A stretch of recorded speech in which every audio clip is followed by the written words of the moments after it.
Emmanuel Macron qui sort sa chanson Le Temps de l'Abondance avec le label France Musique.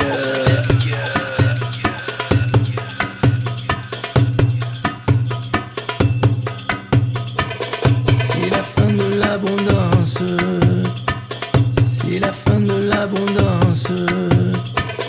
C'est la fin de l'insouciance. C'est la fin de l'insouciance. Le début de la souffrance.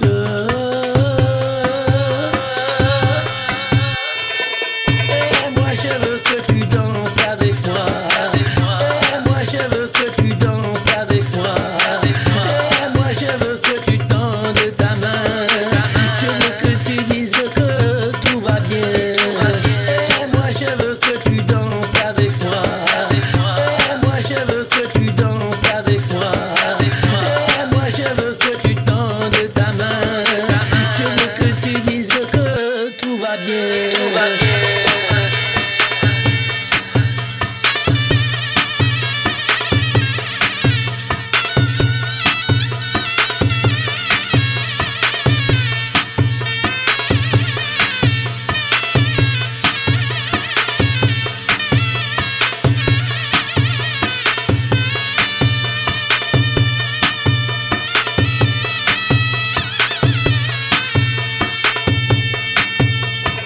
Ah, c'est fini, le temps de l'abondance.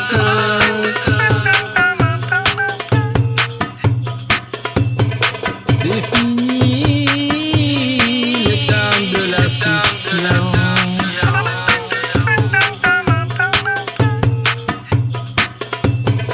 Commence maintenant le temps de l'enculance.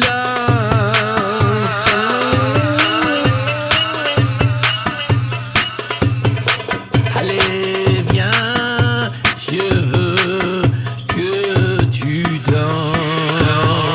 Cher Macron, cher Macron, cher Nous Macron. vivons, et cela pas simplement depuis cet été, ces dernières années, la fin de ce qui pouvait apparaître comme une abondance, celle des liquidités sans coût, celle de la fin d'une abondance de produits, de technologies qui nous semblaient perpétuellement disponibles, la fin de l'abondance de terre ou de matière, et celle de l'eau également, et c'est, je dois le dire aussi, la fin pour qui en avait d'une forme d'insouciance. Et moi je veux que tu danses avec moi. Et moi je veux que tu danses avec moi. Et moi je veux que tu tendes ta main. Je veux que tu dises que tout va bien. Et moi je veux que tu danses avec moi. Et moi je veux que tu danses avec moi. Et moi je veux que tu tendes ta main. Je veux que tu dises que tout va bien. Tout va bien. C'est fini le temps de l'abondance. Et c'est fini le temps de l'insouciance. Maintenant commence la danse. Viens danser avec moi.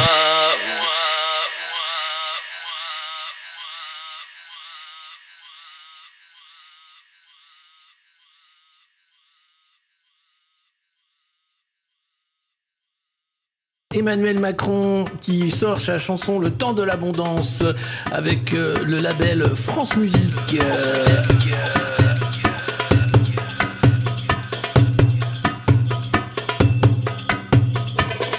C'est la fin de l'abondance.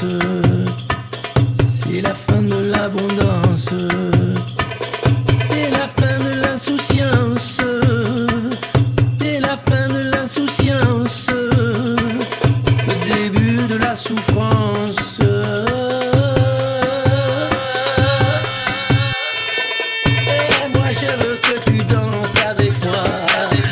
Et moi je veux que tu danses avec moi. Et moi je veux que tu tendes ta main. Je veux que tu dises que tout va bien. Et moi je veux que tu danses avec moi. Et moi je veux que tu danses avec moi. Et moi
demande depuis cet été, ces dernières années, la fin de ce qui pouvait apparaître comme une abondance, celle des liquidités sans coût, celle de la fin de l'abondance de produits, de technologies qui nous semblaient perpétuellement disponibles, la fin de l'abondance de terre ou de matière, et celle de l'eau également, et je dois le dire aussi, la fin pour qui en avait d'une forme d'insouciance. Et moi je veux que tu danses avec moi. Et moi je veux que tu danses avec moi. Et moi je veux que tu tendes ta main. Je veux que tu dises que tout va bien. Et moi je veux que tu danses avec moi. Et moi je veux que tu danses avec moi. Et moi je veux que tu tendes ta main. Je veux que tu dises que tout va bien. C'est fini le temps de l'abondance. Et c'est fini le temps de l'insouciance. Maintenant commence la danse. Viens danser avec moi.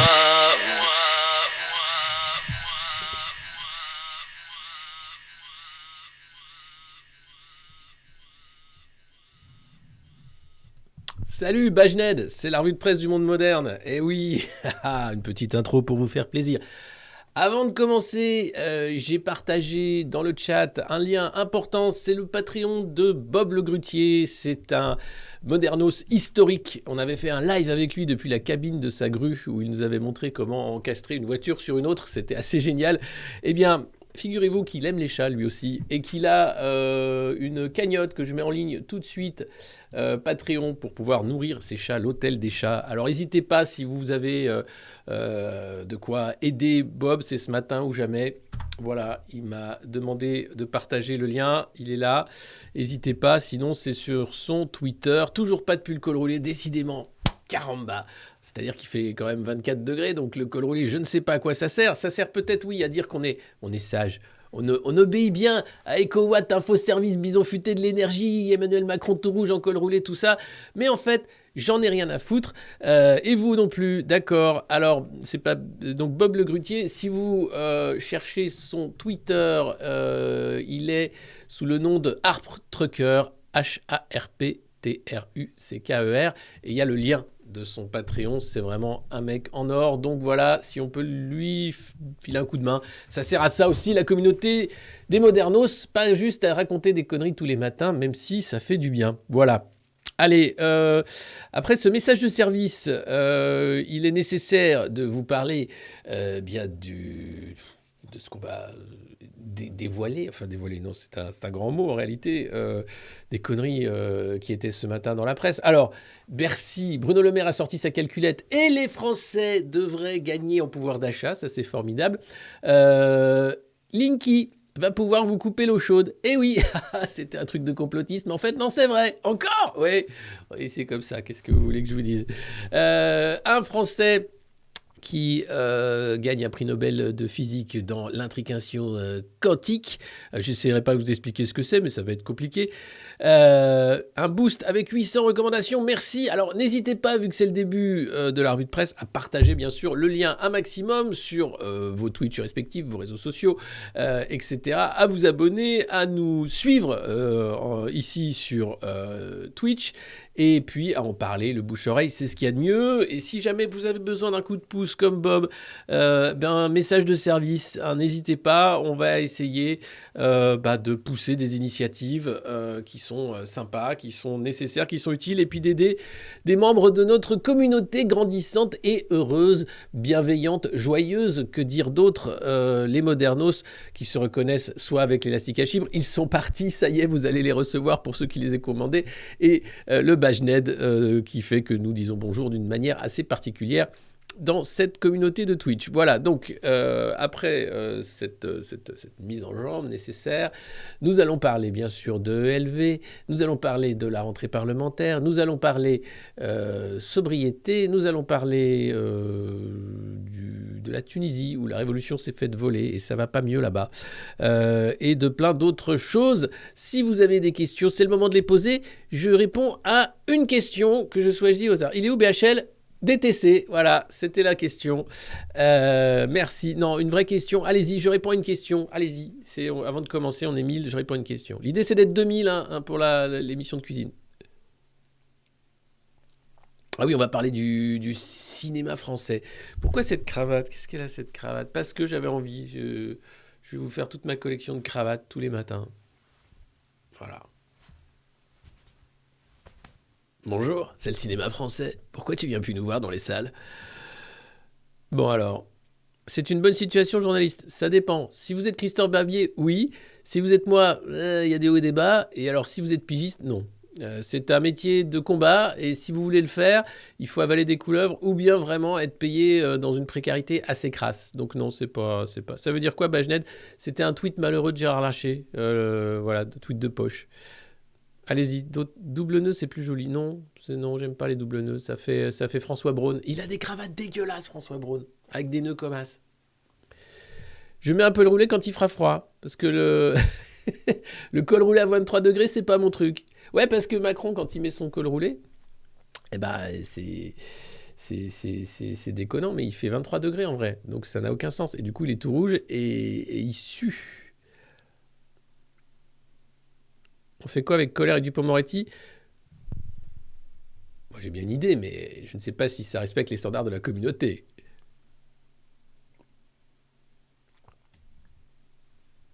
Il sud. Alexis Colère risque rien, puisqu'il est au pouvoir. Il y aura peut-être un procès dans 30 ans où on dira « Ah, quand même, hein, vous avez abusé !» Regardez, Nicolas Sarkozy est toujours là à donner des leçons à la droite. On va en parler aussi dans la revue de presse. Allez, c'est parti. Je vois que vous êtes nombreux et impatients. Nous allons donc nous plonger dans la presse oligarchique, comme nous le faisons chaque matin à 9h ou presque dans cette revue de presse formidable qui s'appelle la revue de presse du monde moderne. Regardez, on a même un petit BHL décoratif, si jamais ça vous plaît. Non, on peut le laisser. Le monde part en vrille. Oui, le monde part assez en vrille, globalement. C'est assez... Mais c'est pas nouveau, hein, voilà. Alors, aujourd'hui en France, Le Parisien, un journal qui appartient à Bernard Arnault, la fin de l'écriture manuscrite. Enquête. Et oui, il y a des pays qui abandonnent progressivement l'écriture manuscrite, notamment les États-Unis, où 15% des Américains avouent n'avoir jamais écrit quasiment à la main. Voilà. Donc, et 40% qui disent ne pas avoir écrit de lettres pendant les 5 dernières années. Et donc, attention, parce que l'écriture manuscrite, elle est ultra importante pour l'apprentissage notamment. Des études montrent le lien entre le geste graphique et la compréhension. Tracer la lettre crée un chemin d'appropriation dans le cerveau. Et je rajouterais que apprendre avec un masque, ça a fait du mal aussi aux enfants qui apprenaient à lire et à écrire, puisque sans voir non plus le mouvement des lèvres, c'était pas évident. Donc voilà. Et donc ne pas lâcher l'écrit, même si ça crispe un peu les doigts. En parlant de crispation, à l'Assemblée, Bayou et Rousseau s'ignorent. Alors, Sandrine Rousseau, c'est le signe du vagin. C'était dans les manifs féministes des années 70. Donc voilà, vous pouvez le faire avec moi. Voilà, attention. Femme, vie, liberté, lumière, par le pouvoir de la fouffe ancestrale, je détiens la force toute puissante. Bon, ça, c'est un peu Sandrine Rousseau avec les Verts. Et donc, Julien Bayou, lui, il lui a fait t'es allé un peu loin. Moi aussi, j'ai eu un truc ancestral. Donc, c'est le niveau de la politique en ce moment en France. Aurore Berger est montée au créneau en faisant une diatribe de plus de 4 minutes. Je ne vais pas vous la mettre, mais c'est assez dingue. Où elle explique que oui, quand même, si vous êtes giflé, il faut aller voir la police. Alors, elle s'est fait ovationner par tous les groupes des marcheurs blancs Renaissance, je ne sais plus comment ils s'appellent. La France Insoumise était outrée. Aurore Berger avait son petit sourire, genre j'ai bien foutu la merde, je suis bien contente. Ouais. Tout ça, on s'en fout, les gars. Il est question de 3 000 milliards de dettes, il est question d'une potentielle guerre thermonucléaire, il est question de Français qui ne vont pas pouvoir se chauffer ni manger cet hiver. Alors vous nous faites chier avec vos débats qui servent à rien. Voilà. Excusez-moi. Maëva Guénam, plus beau chien du monde. Ouais, fin du game. Merci la liche. Donc oui, on s'en fout. Mais eux, visiblement, ça les occupe. Alors que l'Assemblée soit devenue une cour de récré, avec des signes divers et variés. Alors, ça, tu as le droit de le faire. Hein. Ça, je crois que tu as le droit de le faire à l'Assemblée nationale. C'est un gros geste. C'est un vilain geste. Donc après, mais je ne sais plus qui le faisait de manière discrète comme ça. Genre, ouais, c'est ça, ouais, parle toujours. Et je crois qu'il y a déjà eu, il y a eu un salut nazi d'un député marcheur, de la République En Marche. C'était pour critiquer le FN. En tout cas, voilà, on est à un degré assez critique, voire létal, de l'opposition politique. Il va falloir se bouger, les copains, parce que sinon, ça sert à rien. Entre LR qui dit « Oh ben non, nous, on votera pas la motion de censure parce qu'on n'est pas là pour ça », au revoir, merci. Merci d'avoir joué avec nous. C'était donc les Républicains, un parti qui n'existait, mais qui n'existe plus. Voilà, Castex aux 20h. Ah oui, il l'avait fait, c'est vrai, il l'avait fait. Mais lui, ça devait être un pari qu'il avait fait avec sa chargée de com, Mayada Boulos, qui est la copine d'un journaliste de France 2 et qui bossait chez Havas, quoi qu'elle est retournée chez Havas, je ne sais plus. Bon à savoir quand même, Emmanuel Macron qui a reçu Ursula von der Leyen hier, lundi soir il était avec Olaf Scholz, et hier soir il a dîné avec quelques grandes figures de la police de ces dernières décennies comme Robert Broussard, Charles Pellegrini ou Frédéric Pechnard pour discuter notamment du rôle de l'institution policière face aux nouvelles menaces, a indiqué l'Élysée. Cette rencontre a eu lieu alors que le ministre de l'Intérieur et le directeur général de la police nationale défendent leur projet de réforme de la police judiciaire. Projet honteux puisque la PJ, la police judiciaire, c'est super important, c'est eux qui enquêtent sur les meurtres, enfin sur toutes les sales histoires possibles et imaginables, va devenir une sorte de police d'État, malheureusement, avec un comité central, avec toute une centralisation qui est voulue, puisque derrière, c'est casser les contre-pouvoirs, casser les corps intermédiaires. Il faut s'élever contre ce projet de réforme dangereux de la police judiciaire qui en ferait peut-être une police politique à terme si on glissait encore plus loin dans le délire macroniste en col roulé. Voilà, donc attention, c'est l'URSS bien sûr, derrière ce profil peut-être la création d'une police politique, sachant qu'on est déjà fiché pour nos opinions politiques, religieuses, etc., et qu'on a beaucoup de petites fiches qui servent à rien, qui dorment dans les casiers du ministère de l'Intérieur. Alors, passons aux choses sérieuses. Quoi ? Les sarkozystes ne digèrent pas la sortie de Bruno Retailleau ? Qu'est-ce qu'elle a dit ? Qu'est-ce qu'on s'en fout ? Non, parce que Nicolas Sarkozy, donc Retailleau a dit « Écoute, toi t'es macroniste de Nico, donc ça va, c'est bien, t'as fait ton coming out. Maintenant tu peux te casser, tu nous fais chier. » Bon, il n'a pas dit ça comme ça, mais bon, il l'a dit en termes politiques et discrets et délicats, comme ils font toujours. Eh bien, les sarkozystes ne sont pas du tout d'accord. Tu touches pas à Nico. Tu touches pas à Nico. Et d'ailleurs, pour signifier le refus, je vais vous faire lecture d'un des livres de Nicolas Sarkozy, La France pour la vie, que j'ai acheté 1 euro chez Emmaüs. 10 années de gestion de crise. Ce ne sont pas mes propos qui avaient déclenché la crise, mais un fait divers dramatique. 2 adolescents étaient morts électrocutés alors qu'ils étaient entrés dans un poste électrique à Clichy-sous-Bois. Des centaines, puis des milliers de véhicules furent incendiés chaque nuit durant 3 semaines, sans interruption. Bon, là, c'est quand ils disent Oh, regardez, il parle d'abondance. Je veux réaffirmer que l'abondance des normes est en soi une immense difficulté. Nul n'est censé ignorer la loi, dans le Code civil, qui pourrait aujourd'hui sérieusement affirmer qu'il y parvient. Personne, y compris les plus spécialisés. Voilà, c'est un super bouquin. En tout cas, du côté des sarkozystes, non, on tient bon à notre Nico. Il représente la France aux obsèques des chefs d'État étrangers parfois. Il sert encore, tu peux le mettre sur la commode. Il a quand même gagné en 2007, il a plein de copains. Il faut pas toucher à Nicolas. C'est interdit, ça. Interdit de toucher à Sarkozy. Si toi aussi tu veux être élu, tu ne peux pas toucher à Nicolas. Alors, et oui, une incompréhension demeure au sein du parti puisque le choix macroniste de Sarkozy quand même en a soufflé plus d'un. Voilà. Mais ceux qui tapent sur Sarkozy marchent sur des œufs. C'est un jeu dangereux parce qu'il reste une nostalgie de sa victoire en 2007. Est-ce que ces attaques ne peuvent pas revenir en boomerang ? S'interroge un parlementaire qui a pourtant rompu ses liens historiques avec le boss. le boss, mis en examen, statut de témoin assisté, l'affaire libyenne, l'affaire des écoutes, on compte plus le nombre d'affaires. C'est formidable, c'est le boss des affaires. Il faut laisser Nicolas Sarkozy loin de tout ça.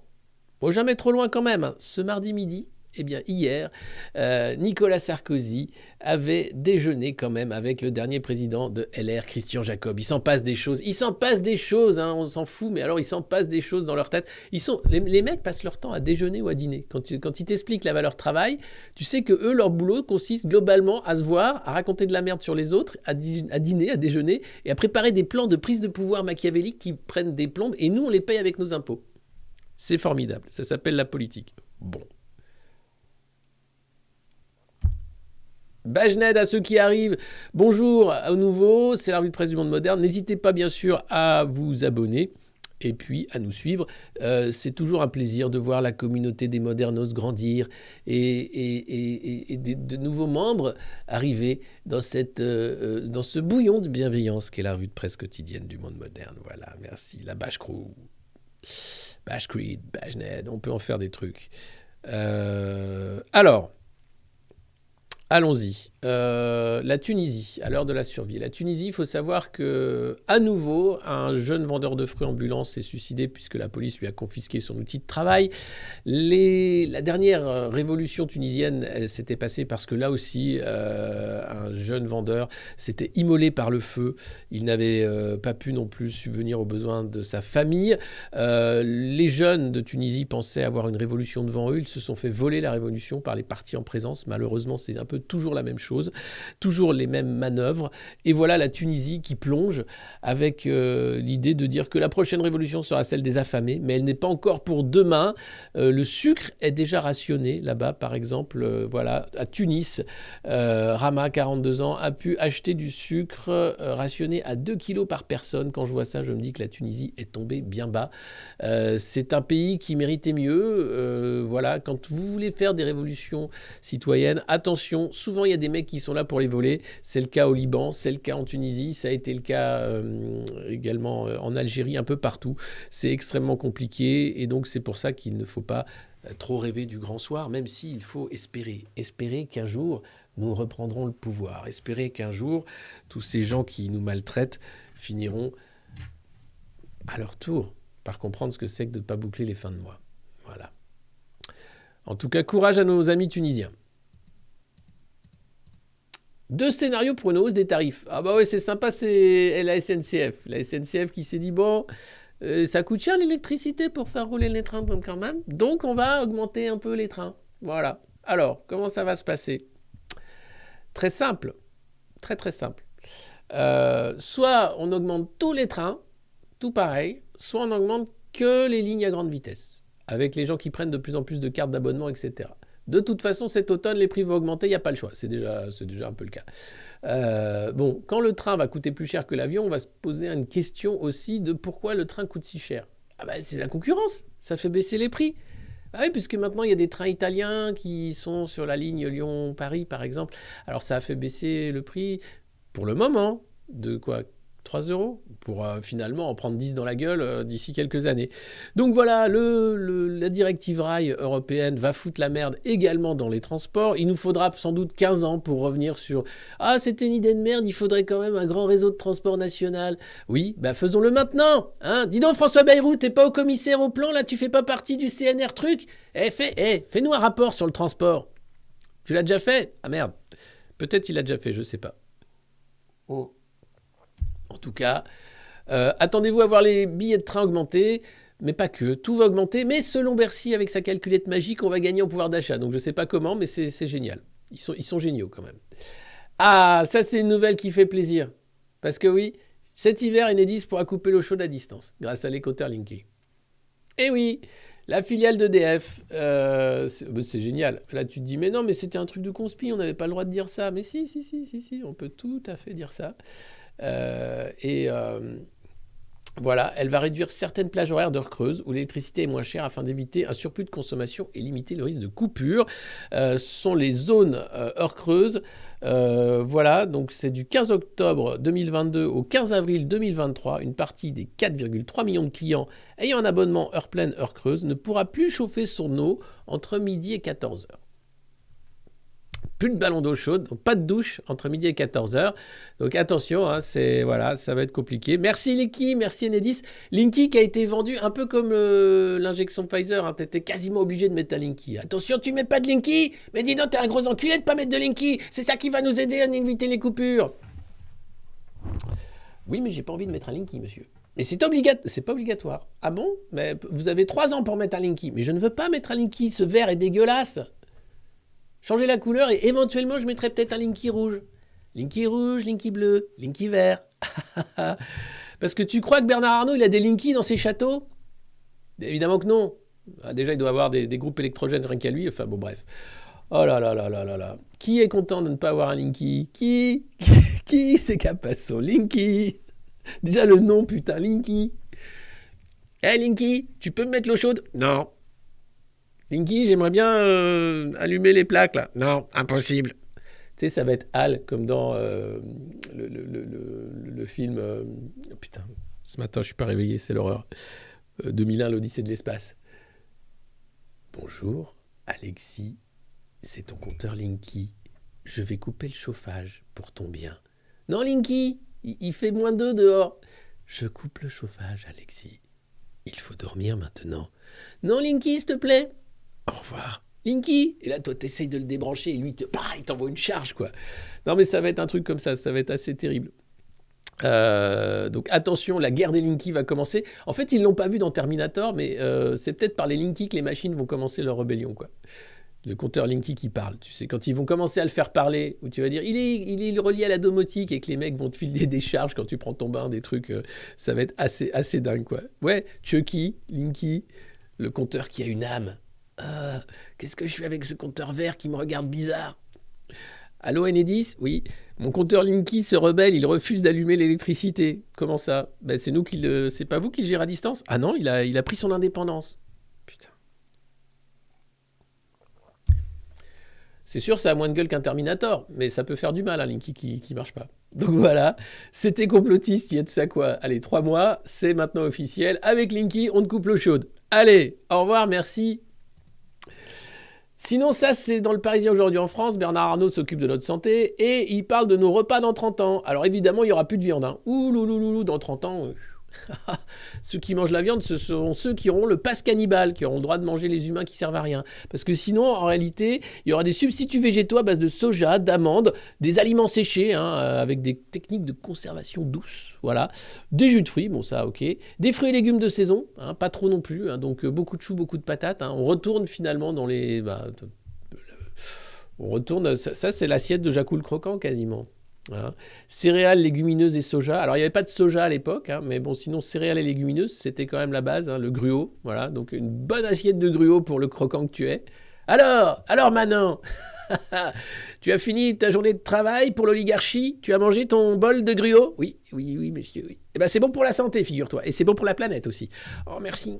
Ça a quand même un goût de chiotte. Hein. Ah oui, mais c'est normal parce que c'est pas vraiment du gruau, en fait. C'est transformé, c'est de la transformation des eaux usées. Ah d'accord, ah, bah, c'est pratique. Ouais, bah, c'est pour sauver la planète aussi. Bah, merci beaucoup quand même.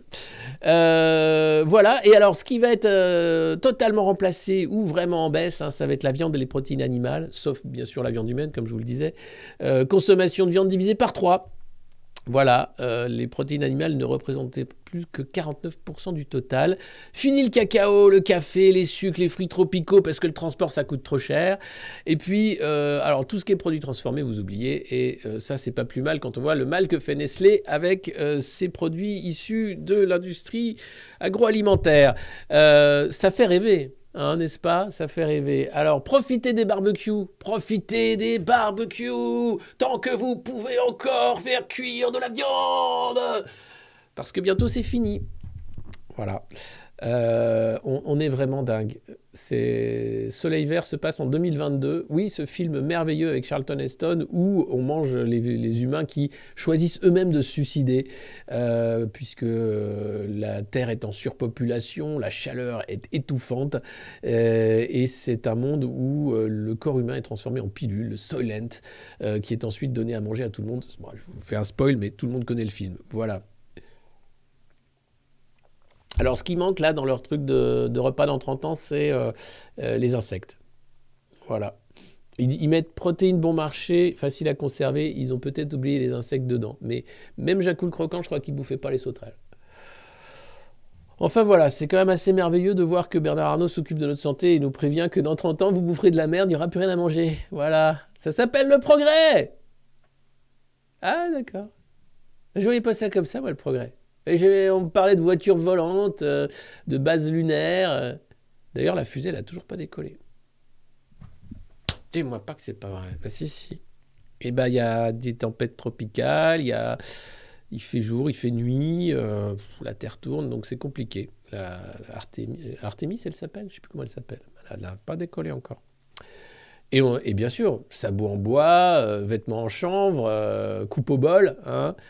Dents en moins, puisque les dentistes n'existeront plus, il n'y aura plus d'assurance santé, et tu cultiveras ton lopin de terre, et tu donneras 40% de ta récolte au seigneur du coin. Voilà, c'est le progrès. Et puis alors, pendant qu'on s'occupe de notre santé et de sauver la planète en nous faisant manger des légumineuses et un brouet au goût plus que douteux, eh bien figurez-vous que l'Arabie Saoudite a gagné les Jeux d'hiver des pays asiatiques. Et oui, c'est le projet fou de Riyad des Jeux d'hiver dans les sables saoudiens. C'est en 2029, donc c'est demain. Après la Coupe du Monde au Qatar, l'Arabie Saoudite vous offre les Jeux d'hiver. Bah pourquoi pas? Alors, pour vous dire combien on vous prend pour des cons quand même, parce que toi avec ton Linky, tu peux pas avoir d'eau chaude. Mais les Saoudiens, voilà leur magnifique projet. C'est de créer des pistes de ski en plein air dans le désert. Et oui, les précipitations sont rares, parce qu'il y a quand même quelques montagnes et des températures qui descendent en dessous de zéro l'hiver. Ça, c'est ce que promettent les promoteurs. Ces jeux posent un autre problème, la catastrophe écologique déjà dénoncée. Ils se dérouleront au cœur des monts du Sarawat, autour de Neom, qui est une nouvelle ville que veulent construire les Saoudiens, avec un projet qui s'appelle The Line. Vous allez voir, c'est proprement dingue. Ils sont dingues. J'ai pas d'autres mots, mais nous, on sera en train de bouffer nos faillots pendant qu'eux, ils vont construire la ville du futur. Et alors, 2600 mètres d'altitude, le projet a un nom, Trojena. Avec son lac artificiel, ses logements et centres commerciaux hyper luxueux, le complexe doit être inauguré en 2026. Ici, promettent les promoteurs, les températures descendent en dessous de zéro l'hiver. Le souci, c'est que les précipitations sont rares. Les Jeux se dérouleront donc sur de la neige artificielle. Trojena serait doté des infrastructures adéquates pour créer une atmosphère hivernale au cœur du désert, assurent les autorités locales. Allô les fous? Allô? Ça sert à rien, c'est pas parce que tu as de l'argent que tu peux créer des virus modifiés en laboratoire. Non? Ah oui, tu veux le faire quand même, d'accord, bon, ok. Les déserts saoudiens seront bientôt un terrain de jeu pour les sports d'hiver, clame pour sa part l'OCA sans scrupule. L'Arabie Saoudite, selon un rapport de 2021 sur le tourisme en montagne, fait pourtant partie de la centaine de pays où il est impossible de skier en extérieur. Et alors? Eh bien, en 2029, il ne sera pourtant pas nécessaire de s'enfermer dans des congélateurs géants. Ouvertes à l'année, les pistes seront construites en plein air. Et oui, à renfort de canons à neige et engins de refroidissement super puissants. Et toi, t'es là avec ton Linky? Je peux me doucher là? Non, il y a les Saoudiens qui foutent de la neige là pour leur piste dans le désert. Ah, je suis con. Les Saoudiens évoquent l'utilisation de neige de culture, un procédé reproduisant les conditions en brumisant de l'eau sous pression. Alors bien sûr, MBS, le patron de l'Arabie Saoudite, promet un respect de l'environnement en redéfinissant le tourisme de montagne. Voilà. Avec son argent, reprend Christian Chesneau, il va s'offrir les meilleurs spécialistes qui nous expliqueront que les jeux sont zéro carbone. Oui, bien sûr. Oui. Voilà, derrière Neom se cache un projet donc à 500 milliards de dollars, une ville qui doit sortir du sable à la fin de la décennie, 170 km, donc c'est 2 lignes en fait en métal, de long, une superficie égale à celle de la Belgique, 26 500 km², 1 million d'habitants qui s'installeront dans cette cité sans voiture, équipée d'un réseau de transport souterrain à l'hydrogène, un projet pharaonique. La population a été évacuée manu militari selon le Financial Times. Il y a même un habitant qui a été abattu ces derniers jours par la police puisqu'il refusait de quitter son logement. Donc ça rigole pas, hein. Les journalistes, tu les découpes, les mecs qui veulent pas céder leur lopin de terre pour The Line, tu les butes, c'est normal, c'est comme ça. Alors évidemment, c'est dingue. Je vous montre la photo de The Line, ce projet délirant. C'est le truc que vous voyez se refléter, où les yachts se reflètent en fait. Mais ça ressemble à ça en réalité. Alors attendez, il faut que je rezoome sur The Line. Voilà. C'est ce machin-là. Non. Voilà. Vous voyez, c'est ça là. Ce truc avec la ligne très bizarre. Donc ça va faire 170 km au milieu du désert. Et ils vont mettre 1 million de gogoles là au milieu. Avec, il y aura tous les influenceurs hein, qui seront là. Genre, bonjour mon chéri, je suis dans The Line, il fait super froid, on va aller skier. C'est super. Bon, je peux pas skier tout de suite parce que j'ai ma grosse bouche qui risque de geler et d'exploser. Mais ben, si vous voulez nous suivre, vous pouvez. Avec le code gros gogol, tu peux commander toi-même ton collagène et te le faire à la maison.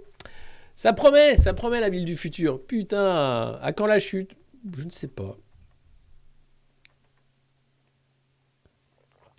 Ah, puis l'aéroport de Pékin, la décroissance. Non mais, nous, on est en train ça me fait délirer en fait. Il t'explique que tu vas manger du gruau pour sauver la planète, pendant que tu as l'autre moitié de la planète qui construit des aéroports, des villes du futur, des machins qu'on n'a rien à foutre, qui fait de la neige dans le désert. Et toi, tu es là... Oui, mais tu comprends, c'est bien pour rien en fait. Faut arrêter les conneries, quoi. Et là, tu te dis que ça va bien. Quand il y a un titre comme ça dans le Parisien. Paul Pogba a recouru. Oh là, Paul Pogba a recouru. Ça veut dire que le marabout n'a pas marché. Non, bah non, c'est parce qu'en fait, il s'est fait opérer et donc il a repris l'exercice lundi. Hein. Il pourrait faire son retour dans 1 mois avec son club et retrouver l'équipe de France pour le mondial. Ok. Moi, je savais pas que Paul Pogba, il recourait plus. Mais là, il a recouru. Donc, tu dis Paul Pogba a recouru. Donc, prends ça le marabout. C'est toujours ça que les marabouts n'auront pas. Enfin, c'est impressionnant. Merci le Parisien. Merci pour cette franche tranche de rire et de camaraderie. Allez, on passe à un autre journal. C'est le Figaro. Le Figaro qui fait sa une sur le cinéma français. Non, ça c'est Libé. Mais on va en parler du cinéma français. Restez parce que, oh là là, ça chouine parce que plus personne va voir les films de merde. Et vous allez voir pourquoi. Et en fait, non, ils savent pas pourquoi, mais c'est compliqué. Là, ils font leur une sur l'école désemparée face aux vêtements islamiques. Et là, tu te dis, waouh. Entre Paul Pogba recouru, l'écriture manuscrite, c'est important, le cinéma français, faut le sauver, et on a un problème avec les abayas et les... Waouh. Bah, ça va bien en France. Parce que vous ne nous parlez pas de la dette abyssale, des faillites d'entreprises, de l'énergie trop chère, du fait qu'on ne va pas pouvoir se chauffer cet hiver, heureusement. Et on espère que l'hiver ne sera pas trop rude. Mais c'est impressionnant quand même. Alors, des pubs pour l'espace de santé sur mon live, mais bordel. C'est ça, tu choisis pas tes pubs en fait. Donc ils te mettent n'importe quoi. C'est proprement scandaleux. Je vais les virer, ces pubs. Tu disais quoi, Alexis, pendant la pub? Je disais qu'il fallait s'abonner. Non, je disais que Paul Pogba a recouru. Si vous avez raté ça, donc voilà, c'est une grosse nouvelle. Paul Pogba a recouru. Donc tu recours. Il a recouru. Alors, ça c'est Jean Dujardin qui joue dans septembre ou octobre ou novembre, je ne sais plus. Le nouveau film de Jiménez qui avait fait Bac Nord. On en parle tout à l'heure. Oui, The Line, ça fait penser aussi à La Ville Puits de Lincal, de Mobius. Enfin, c'est vraiment, il s'inspire de l'existant pour créer un truc. Enfin, c'est des promoteurs, hein, ça ne veut pas dire que des gens vont y aller. Ça, c'est le Figaro, regardez, la menace des vêtements islamiques au lycée, hein, avec cette photo merveilleuse. Et oui, les jeunes filles s'habillent pour provoquer, ou bien parce qu'elles ont la pression du collectif, et elles viennent en abaya, en camis, en ce que vous voulez, et donc l'éducation nationale se dit, il y a un vrai problème, il faut qu'on fasse quelque chose quand même. Alors le Figaro saute dessus, évidemment, ça fait une nouvelle On peut dire, regardez, c'est le grand remplacement, c'est la France qui tombe hein, aux mains des islamistes. Alors, les syndicats et les recteurs sont un peu moins ça. Nous ne voulons pas transformer en police du vêtement, mais nous voulons faire appliquer la loi. En juin, le ministre de l'Éducation a évoqué l'expérience et le bon sens des équipes pédagogiques et il a indiqué que quand on est ado, on aime provoquer. Qu'attendez-vous de plus de Papendiaï? Rien, enfin pas grand-chose. Mais... Les chefs d'établissement ont l'habitude du dialogue avec les familles. Ils savent ce qu'est un adolescent. Il en existe tout un panel. Il y a ces élèves qui font de la provocation. Eh oui, avec leurs vêtements. Il y a ces jeunes filles qui subissent une pression sociale et qui, pour ne pas être embêtées dans leur quartier, trouvent plus confortable de porter une tenue couvrante. Elles ne sont pas nécessairement dans une démarche prosélyte et ne posent généralement pas de problème dans des établissements scolaires qui sont pour elles un espace de liberté. Il y a enfin un certain nombre de pratiques prosélytes. C'est celle-là que nous devons identifier. Le ministère affiche la laïcité comme une priorité, cette note en est la preuve, mais il nous faut des éléments pratiques pour savoir si une tenue couvrante est oui ou non une tenue religieuse. Ah oui, parce qu'entre un goth et un camis noir, enfin tu sais, ça, des fois tu vois, il peut y avoir des gros débats avec les CPE. Pour agir, les chefs d'établissement ont besoin d'être sécurisés. Sans cadre sécurisant, ils peuvent se mettre en danger ou laisser passer certaines choses. Se mettre en danger, parce que tu vas dire, oh, tu enlèves ça, c'est flippant. Hein. Donc voilà, le Figaro, c'est assez phénoménal. Tous nos secrétaires académiques nous ont remonté des cas dans les lycées. Et les pratiques prosélytes augmentent, parfois les collèges, dans des secteurs géographiques auxquels on ne pensait pas a priori. Nous attendons maintenant des éléments chiffrés à venir, mais là encore, il n'existe pas de cadrage clair. À partir de quel moment un proviseur ou un principal doit-il faire un signalement? Et voilà, donc ils font remonter systématiquement au directeur académique. Mais c'est un vrai problème pour le Figaro, et j'imagine que CNews va en faire une semaine sur son plateau. Mais c'est vrai que derrière, c'est pas tant le fait qu'il y ait des jeunes qui s'habillent pour provoquer ou parce qu'ils sont prosélytes, c'est qui fait du prosélytisme? Eh bien, c'est dans le Figaro, sur le net, ces influenceurs qui prêchent un islam radical et branché. Coucou! Pendant que les Iraniennes se battent pour enlever le voile, vous avez des influenceuses qui mettent le voile et qui sont très contentes d'en faire la promotion. Et ça, c'est sur YouTube, sur TikTok, partout. Ils enseignent les règles coraniques les plus strictes en version 2.0 avec le côté cool en même temps. Donc c'est vraiment génial, le 21e siècle, on va bouffer des insectes et c'est le grand retour de l'axe religieux qui va nous imposer de vivre selon des préceptes millénaires, historiques. Je trouve ça formidable, c'est dingue. Mais tout ça avec des réseaux sociaux qui vont censurer un nichon mais qui vont laisser passer tous les discours religieux possibles et imaginables. C'est formidable. Écoutez, je ne sais pas quoi dire. Moi, je suis quand même un peu paumé. Merci Dylan pour les abonnements communautaires. Merci à tous les nouveaux abonnés. Ah là là, ouais. Ouais. Avec Linky, j'ai du Coran alternatif, c'est pas mal, ouais. Formidable, moi j'en ai ras le cul. C'est le Moyen-Âge. Non, le Moyen-Âge, je pense que c'était plus cool. Parce que t'étais pas fliqué comme ça. T'avais pas ton truc, ton téléphone qui te disait où t'étais. Tu pouvais tuer facilement quelqu'un et t'en tirer, c'était facile. Même faire disparaître un corps, je pense que c'était moins difficile qu'aujourd'hui. Puis t'avais tout le temps des guerres. Si tu voulais tuer des gens, c'était facile aussi. Enfin, je pense que le Moyen-Âge, il y avait un côté plus festif. Hein. Et puis regarde, t'arrivais, oh, brûlez-la, la sorcière, brûlez-la. Tu vois, il y avait ce côté catharsis. C'était dégueulasse, évidemment. Mais tu vois, il y avait un côté plus proche de la connerie encore, peut-être. Qui fait qu'aujourd'hui, là, on s'en décale, on crée des faux problèmes, on arrive à des trucs. Mais bon, c'est... Alors qu'on n'a pas changé, on reste des Romains au fond de nous.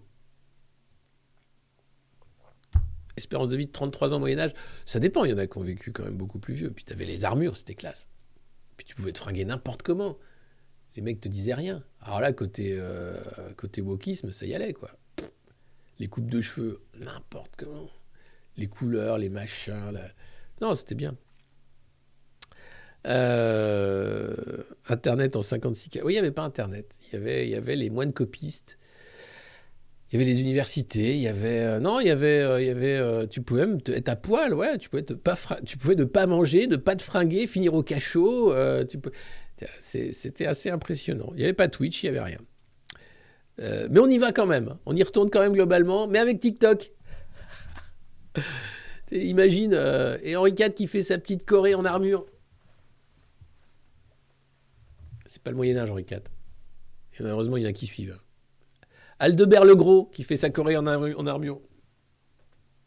Je sais pas si Aldebert le Gros existait, mais j'imagine. Puis c'est un chouette nom. Voilà. Fais-moi rire, bouffon. Avant que je ne te mange. Mangeons-le. Charlemagne. Bon, putain, j'ai eu une vision de Gérard Larcher en seigneur moyenâgeux. Oh putain. Tu sais, avec un chapeau comme ça, et avec un truc bouffant. Oh putain. Gérard le Gros. Non, c'est pas de la grossophobie. C'est simplement qu'il est gros, Gérard Larcher. Et c'est beau. Il est beau. Allez, on continue la jungle. Le prix Samuel Paty pour la liberté d'expression. Samuel Paty, c'est ce professeur d'histoire qui a été lâchement assassiné par un idiot islamiste qui lui a coupé la tête simplement parce qu'il avait fait un cours sur la laïcité. Eh bien, il y a un prix Samuel Paty qui a été mis en place pour la liberté d'expression. Voilà, il y a plusieurs écoles également qui ont pris le nom de ce professeur lâchement assassiné par un ignoble terroriste. Ça fera 2 ans, voilà, qu'il a été tué. Il était au Bois d'Eau, à Conflans-Sainte-Honorine, et donc 3 projets ont été distingués pour ce prix Samuel Paty. Et non, on va pas faire de blague, évidemment, puisque c'est pas drôle. Voilà, et c'est bien que sa mémoire soit honorée.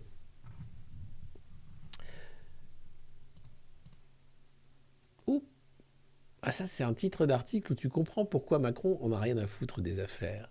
Colère et Dupond-Moretti, nouvelle cible des oppositions. Non. Le vrai titre, là, le Figaro, allô, c'est Colère et Dupond-Moretti, 2 corrompus à la tête du pouvoir. Mais non. Ah non. Ils sont juste cible des oppositions. Les mecs sont mis en examen. Il y en a un qui est ministre, l'autre qui est secrétaire général de l'Élysée. Dehors. Oust, on veut plus vous voir. D'ailleurs, c'est ce que disait le président de la République. Il voulait totalement refonder la politique, la République, etc. Donc là, ce titre d'article, il est fait pour que vous acceptiez que des corrompus soient au pouvoir. Et qu'ensuite, ils vous maltraitent. Et ça passe. Comme dirait Édouard Philippe. Et ça passe. Eh ben non, ça passe pas. D'ailleurs, tiens, on va écouter Macron candidat. Regardez. Pour ce qui est de la moralisation de la vie publique, elle est indispensable. Moi, je propose d'abord de supprimer les conflits d'intérêts. Comment on lutte contre les lobbies ? Bien d'abord en s'assurant qu'il n'y ait aucun parlementaire qui ait des fonctions de conseil ou soit rémunéré par des intérêts alors qu'il est en charge justement de faire la loi. Ensuite, de rendre public absolument tous les échanges avec des lobbies ou des représentants de lobbies qui sont tenus par des membres de cabinet ou des membres du gouvernement, comme d'autres démocraties le font. Ensuite, de rendre transparente la rémunération, en particulier des parlementaires. La totalité de la rémunération, qu'elle soit fiscalisée, comme tout un chacun d'ailleurs, et comme toutes celles et ceux qui nous écoutent. C'est une règle qui est saine. En clarifiant les règles d'emploi et en particulier en interdisant d'embaucher un membre de sa famille. Et donc en normalisant les règles de notre vie démocratique, en ayant de la probité au cœur justement de nos règles des fonctionnements. Je suis Emmanuel Macron. Oui, c'est même un clip de campagne d'Emmanuel Macron pour vous dire que je ne me moque pas de vous. C'était EM, partagez. Ouais, partagez le menteur, ce menteur compulsif, ce manipulateur, ce type qui est président. Alors je ne sais pas comment c'est possible qu'il ait été réélu, mais c'est toujours est-il que c'est arrivé. C'est formidable. Il nous parle de probité, il nous parle de machin, de trucs exemplaires. Il a fait tout l'inverse. En 5 ans, il a saccagé la France. 40 mise en examen autour du chef de l'État, son entourage le plus proche, c'est dans Mediapart, vous avez la galerie photo de ces gens-là, il y a trop d'affaires pour les résumer toutes en un, mais Thierry Solaire, par exemple, son conseiller qui est là, enfin bref, impressionnant l'affaire Benalla, où le moment où il parle de la République inaltérable, il a totalement altéré la République, c'est d'ailleurs pour ça qu'il parle de République inaltérable, c'est tout ce qu'il fait, saccager l'ordre public, saccager finalement l'État social et la République. Donc voilà, non, Colère et Dupond-Moretti ne sont pas cibles des oppositions, ils sont mis en examen. Et ça, c'est un vrai problème démocratique. Mais bon, si on est en démocratie, ça se saurait.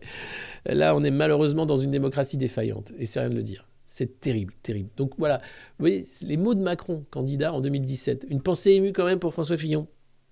Parti trop tôt pour un emploi fictif et un costume. Parce qu'il aurait dû gagner en fait. C'était lui qui était mis en scène pour gagner. Et là, non, il va être chiant, Fillon. On le tient pas assez. Alors que l'autre, là, il sert à rien. On peut vraiment faire ce qu'on veut. Il est mignon comme tout en plus. Voilà. C'était un produit marketing de l'oligarchie, Macron. Et ça ne fait que continuer et ça va empirer. Mondial de foot. La gauche milite pour l'écran noir. Alors la gauche milite pour l'écran noir. Donc je vous lis l'article. C'est les grandes villes qui, une à une, décident de ne pas mettre en place des espaces avec des grands écrans pour regarder ce moment où des joueurs de foot courent sur un terrain et pour taper dans une balle au Qatar, puisque plus de 6500 ouvriers seraient morts en construisant des stades, selon le Guardian. Et donc voilà ce qui se dit. C'est un article du Figaro. Alors c'est assez drôle parce que Paris évidemment est à la manœuvre. Attendez, il faut que je trouve. La mairie de Paris n'aura pas résisté longtemps. Lundi soir, quelques heures après l'appel au boycott de la Coupe du Monde dans l'espace public parisien, formulé par les écologistes de la capitale, la municipalité a suivi le mouvement. Ah, il n'y aura pas d'écran géant pour diffuser les matchs du prochain mondial du Qatar du 20 novembre au 18 décembre. Ah bon ? Pour nous, il n'a pas été question d'installer des zones de diffusion en raison des conditions de l'organisation de cette Coupe du Monde. Peut-être aussi en raison des conditions météo, peut-être aussi parce que sobriété énergétique oblige, hein ? Pas d'écran géant, ça consomme trop. Alors, c'est Pierre Rabadan, l'adjoint chargé des sports. C'est un modèle de grands événements qu'on ne souhaite pas voir se pérenniser. Alors que Paris va faire les JO. C'est propre aussi, les JO. Une position qui ne manque pas de faire réagir. Ah oui, forcément. Alors que les liens entre la capitale et le Qatar, propriétaire du PSG depuis 2011, sont multiples.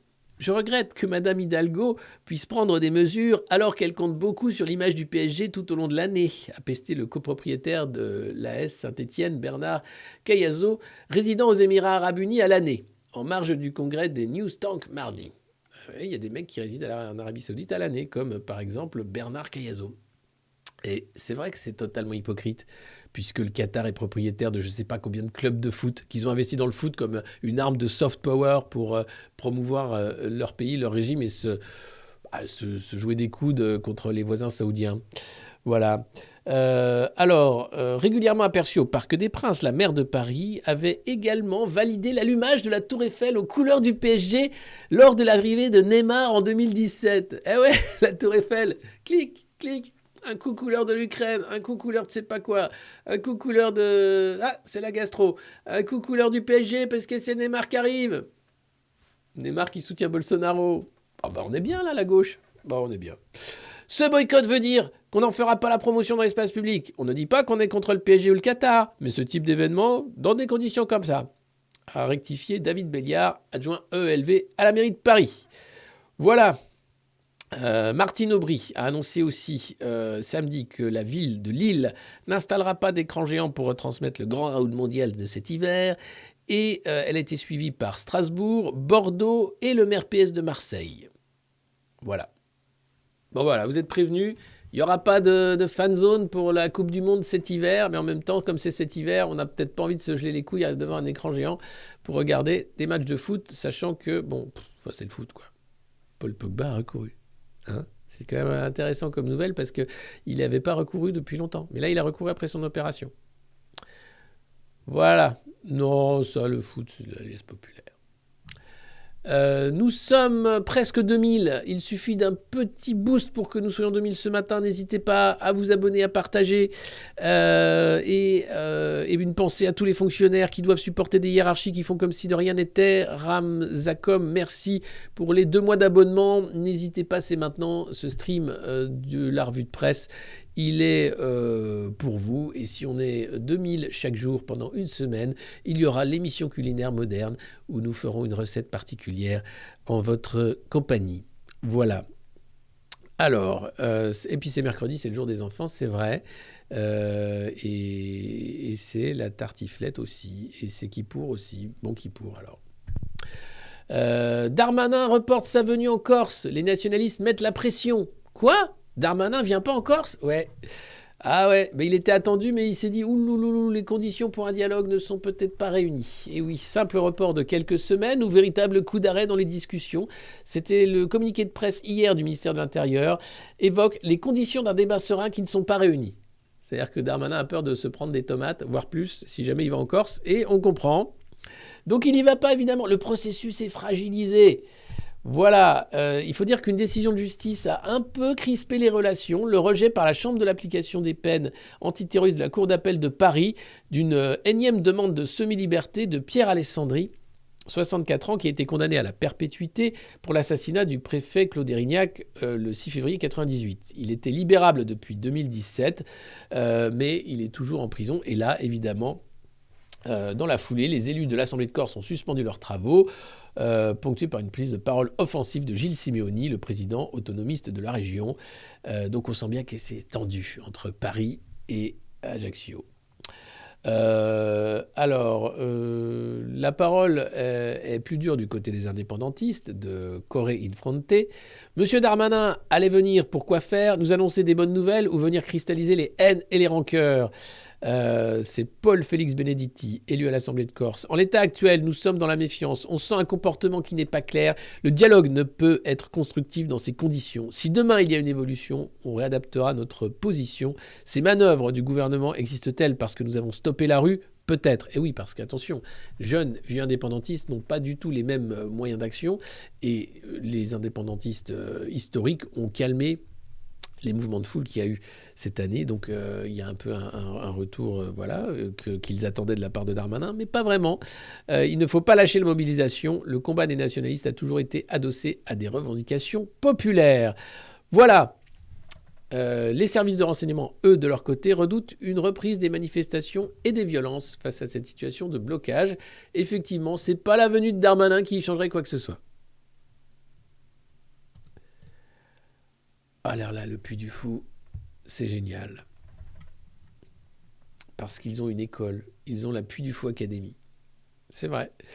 Un spectacle vivant au service de l'école pour un enseignement d'excellence, 5 heures par semaine dans une école particulière, la Puy du Fou Academy.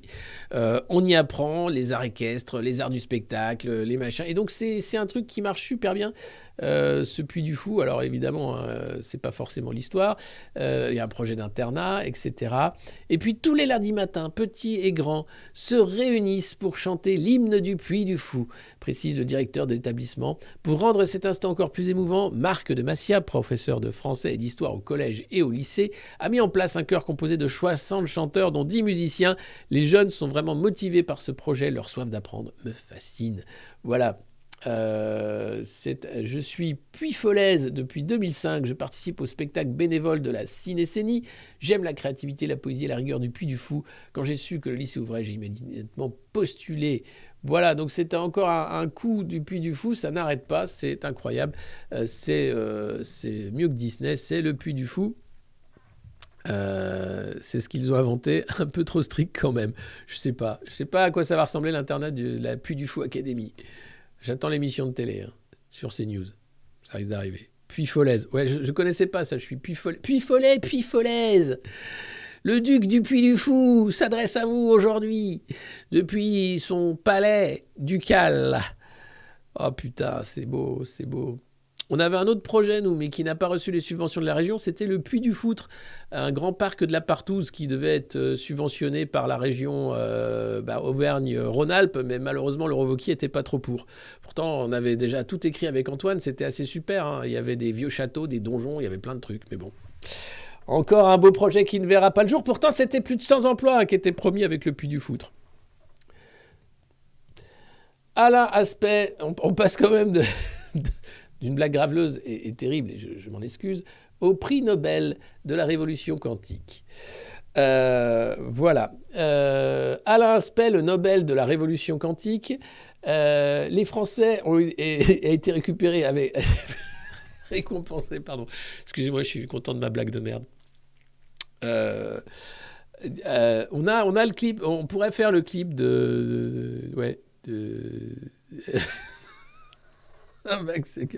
Oui, tout marche, tout est ouvert. Excusez-moi, je suis désolé, c'est la fatigue. Puis on n'est pas 2000, je ne sais pas ce qui se passe ce matin, mais je pense qu'on est bloqué par l'algorithme, c'est assez terrible. Mais enfin, qu'est-ce que vous voulez que je vous dise? C'est l'intrication quantique, voilà. Alain Aspect, le Nobel de la Révolution quantique, le Français récompensé avec un Américain et un Autrichien pour des travaux fondamentaux qui vont ouvrir la voie à des technologies de rupture, l'ordinateur quantique évidemment, la communication quantique, enfin, c'est des calculs encore plus rapides, c'est une intelligence artificielle réelle, puisqu'on en est loin. On passe du quantique du Puy du Fou à la révolution quantique d'Alain Aspect, 75 ans, et Nobel de physique français, bravo à lui, c'est plutôt pas mal. En tout cas, on peut plus héberger, Twitch l'a enlevé comme... Ah, c'est pour ça. Bah, mettez sur les autres réseaux, c'est pas grave. On va se démerder autrement. C'est pourquoi ils ont enlevé. Que pour nous, pour tout le monde. Je n'arrive pas à suivre la politique de la communauté. Pourtant, on est gentil, on est bienveillant, on fait tout comme il faut. On met une cravate, on s'habille, on dit pas de gros mots, enfin peu, enfin on essaye. Et ça va pas. Alors, l'ordinateur quantique, je ne sais pas s'il fonctionnera quand il sera obligé de fonctionner au charbon ou qu'il sera en carton. Hein, tout dépend du degré de cramage de carbone de l'ordinateur quantique. Hein. Si ça consomme trop d'électricité, Linky va le couper. Tu sais, t'imagines, t'as l'ordinateur quantique français, là, européen, qui est en train de calculer un truc de dingue. Et là, t'as Linky qui fait « c'est heure creuse !» Ah non, putain. Et là, t'as Aléa Spa qui est là, qui essaye de redémarrer. « Linky, s'il te plaît !»« Non, il faut pas que tu coupes !»« Bonjour Alain. Nous devons couper car c'est l'heure creuse. »« Non, non, non, non !» Et là, pfiou, et le truc grille. Et tu fais « Merci Linky, merci !» Putain. Encore un gros mot. Mais ça risque d'arriver, ça, vous allez voir. C'est formidable. Non, mais on vit un monde formidable. L'État lance la renationalisation d'EDF. Il était temps. Que de temps perdu. Merci Jean-François Cirelli. Merci l'État. Merci l'État d'avoir foutu la merde pour maintenant dire qu'il fait ce truc super bien. Alors, c'est dans le Figaro. C'est 9,7 milliards d'euros que ça va nous coûter de notre poche pour permettre à l'électricien d'investir en dépit d'une lourde dette. Eh oui, eh oui. L'énergie est un secteur stratégique, donc ça suffit les conneries avec la finance et le marché. Autant investir avec nos impôts, mais alors ce coup-ci, vous ne nous faites pas le coup de « Ah non, on va privatiser après pour les copains ». Parce qu'évidemment, les actionnaires minoritaires s'estiment lésés. Ah bah oui. On est actionnaire, on a investi, nous, c'est pour avoir des sous. Non. Non. Ça suffit maintenant. C'est à nous, ça. Le barrage, la centrale, ça suffit. On ne se fait pas des sous là-dessus. Si, parce qu'on en a besoin pour en investir. Non. Tu rends les sous maintenant. Et oui, l'État a publié son offre publique d'achat simplifiée portant sur les 16% du capital de l'électricien qui sont encore cotés. C'est peu, hein, c'est déjà quasiment une entreprise publique, mais bon, ils ont été obligés de la rendre un peu privée pour Bruxelles. Et donc, le prix est fixé à 12 €, c'est rien. Hein. Le prix de l'action Twitter, c'est 56 $, je crois. Elon Musk va racheter Twitter, ça y est, c'est les mois total. Alors peut-être que Elon Musk achètera EDF plus tard, mais là, il achète d'abord Twitter. En tout cas, introduite en bourse fin 2005, au cours de 32 €. Super investissement. Donc 32, 12 €, t'as perdu 20 €, t'es content. L'État actionnaire, il n'y a rien de tel. Le titre ne valait plus que 8 €, donc ça va quand même mieux. 9,7 milliards que ça va nous coûter. Entre les problèmes de corrosion, l'extension de l'AREN, ce mécanisme de revente des mégawatts nucléaires à bas prix, donc l'arnaque totale, EDF risque de plonger dans le rouge cette année. Une dette qui dépasse 40 milliards d'euros fin 2001. Alors, cette renationalisation, ça va permettre de maintenir la notation financière d'EDF. Eh oui, c'est pour pouvoir continuer d'emprunter à des taux corrects au moment où l'entreprise va se lancer dans un programme de construction de nouveaux réacteurs nucléaires, notamment EPR, 6 EPR qui sont lancés, c'est-à-dire que la filière nucléaire reçoit un coup de boost avec cette renationalisation d'EDF. Alexa dit Alexis. Oui, je remets mon nœud de cravate également. Voilà. Ça va comme ça ? C'est sur Amazon. Tout ça est sur Amazon. Voilà, le retour dans le giron public va clarifier la gouvernance de l'entreprise au moment où arrive un nouveau PDG, Luc Rémond, je vous en ai parlé, hein, c'est un mec qui est passé par Bank America, Merrill Lynch, qui a vendu Alstom à General Electric, donc un mec en or. Cela aura notamment pour effet de mettre fin au casse-tête consistant à concilier les objectifs de politique énergétique du gouvernement avec le respect des intérêts particuliers des actionnaires minoritaires. Ok. C'est une bonne nouvelle, oui. Mais c'est combien ça va nous coûter ? Et attention à ce qu'ils ne reprivatisent pas dans quelques années quand ça se remettra à faire de la thune. Puisque en réalité, si on avait refusé le marché de l'énergie et ses règles débiles, on n'en serait pas là aujourd'hui. Également pour la maintenance des centrales. Et pendant que c'est la fin de l'abondance, Total Energy mise encore sur le pétrole en Ouganda et ne paye pas d'impôts sur les sociétés depuis 3 ans. Ah ouais, c'est comme ça. Ils se sont bien démerdés, alors que les boîtes du CAC 40 ont quand même payé un peu. C'était dans les Échos ce matin. Ils ont un peu payé quand même. Voilà. Et pour les autoroutes, bah, il serait temps aussi. Oui. Allez, rends l'argent maintenant. Les autoroutes, ah là là là là. Lionel Jospin, tout ça, c'était bien. Et puis sinon, comme l'Europe est endettée jusqu'à la mort et qu'elle ne sait plus quoi faire, ils sont en train de discuter d'affaire un nouvel emprunt commun. Hein, vu que, bah voilà, on parle de 191 milliards pour l'Italie, 35 milliards pour la Pologne, 5,8 milliards pour la Hongrie, bloqué pour le moment puisque Viktor Orban est très méchant. Et donc, selon Ursula von der Leyen, hein, évidemment. Et donc là, on se retrouve avec l'idée qu'il faut s'endetter plus, puisqu'on est plein de dettes. Donc c'est une course en avant vers on ne sait pas quoi.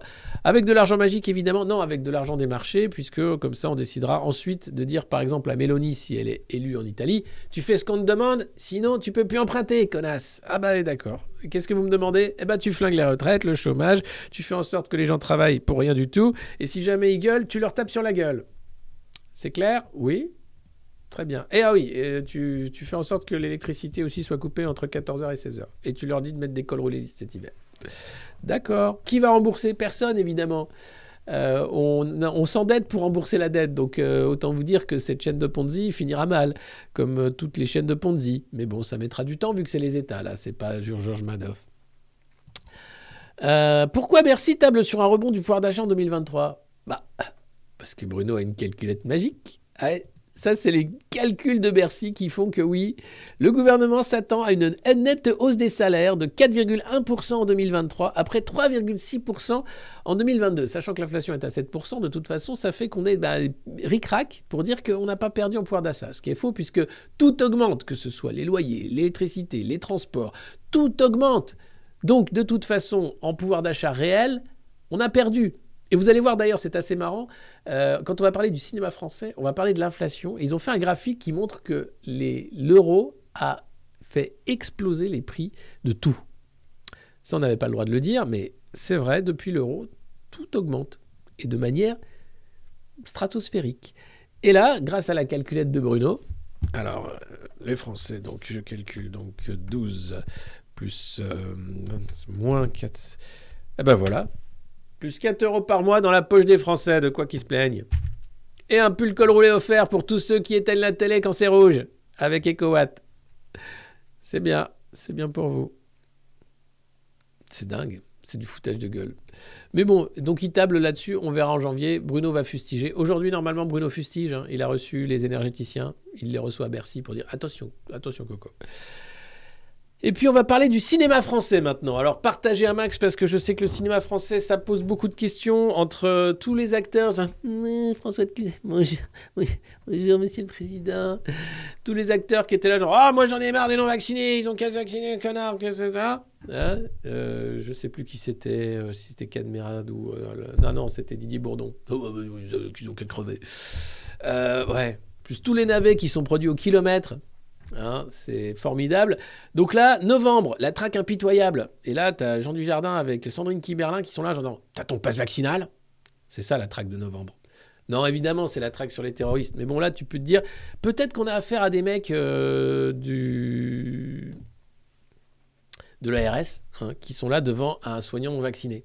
Pourquoi tu refuses ? C'est quoi ton problème ? Cette scène est à couper au couteau, tu vois. François Cluzet, merci. J'ai dit François de Closet, mais n'importe quoi, c'est François Cluzet. Avec cette photo terrible où tu vois le courtisan dans toute sa veulerie. Il est comme ça devant le président, c'est dingue. Donc là, novembre, la traque impitoyable. Bonjour, ouais, je vais avoir un... Vous avez votre passe vaccinal ? Non, mais je viens voir un film. Ah ouais, non, mais il faut mettre votre masque et votre passe. Ah oui, bah alors laissez tomber. Ciao. Du coup, bah évidemment, le cinéma français, oh là là là là, la maison brûle et nous regardons Netflix. Bah oui, sur notre canapé, puisqu'on n'a pas besoin ni de passe ni de masque et on est bien mieux. Alors, c'est sûr, c'est pas l'expérience d'une salle obscure. Et c'est bien dommage parce que c'était bien les films. Mais ça, c'était avant.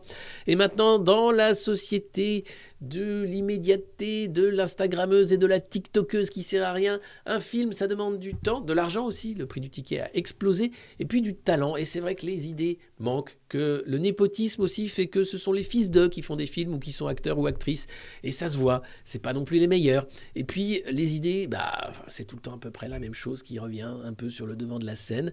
Et donc la maison brûle et nous regardons Netflix. Alors de voir ces grands bourgeois s'inquiéter sur le sort du 7e art, c'est un peu triste, mais regardez. Les entrées n'ont pas retrouvé leur niveau d'avant Covid. Millions d'entrées par mois, ça c'était en 2022 comparé à 2021-2020. Et puis le deuxième graphique, regardez, c'est le prix du billet qui augmente moins vite que l'inflation. Donc ce graphique est assez génial parce que, l'air de rien, Libé t'explique qu'il y a eu quand même une inflation énorme depuis 1990. Regardez.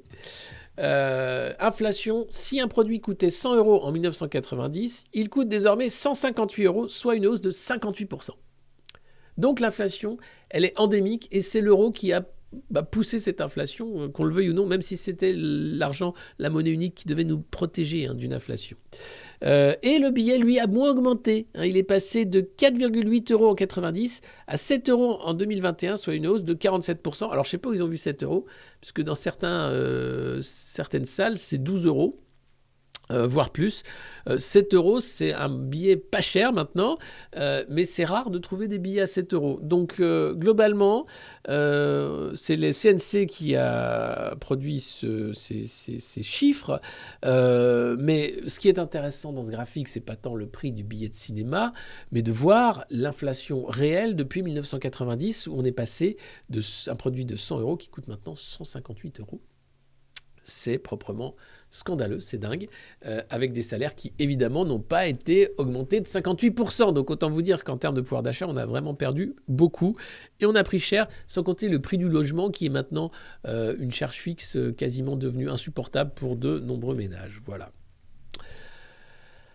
Donc oui, vous êtes nombreux à ne plus aller au cinéma et ça pleure évidemment. Regardez, oh là là là là, qu'est-ce que c'est que ça?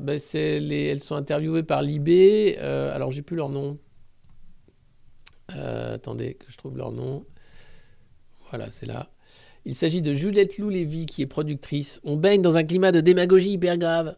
Bah oui, quand Roselyne Bachelot dit que les films de Godard l'emmerdent, c'est du poujadisme, c'est lamentable. Mais les films de Godard peuvent être chiants, mais ils sont faits pour ça. Donc il ne faut pas les regarder si tu trouves ça chiant. Et puis Maud Willer, j'en ai perdu le sel de c'est pourquoi je fais ce métier, à savoir l'échange. Elle est actrice. Bon, si elle veut échanger, elle peut aussi aller travailler en tant qu'aide-soignante dans un EHPAD. Il y a pas mal d'échanges aussi qui se passent à ce niveau-là. Alors c'est sûr, il n'y a pas de caméra, c'est pas payé pareil, mais bon, globalement, ça permet aussi de retrouver un peu le goût de l'échange. C'est sûr, c'est pas le même métier, mais bon, il faut savoir si le secteur est en tension, on peut passer d'actrice à aide-soignante, par exemple. C'est pas un problème. C'est d'ailleurs, il y a maintenant des formations qui se font très bien. Ou prof. Prof, c'est très bien aussi. C'est un métier devant public, donc c'est pas mal aussi. Sinon, toujours dans l'IB, sur le cinéma français, alors là, c'est vraiment là, on atteint un sommet. Soumettre au profit quelque chose qui est l'âme des gens, c'est une folie.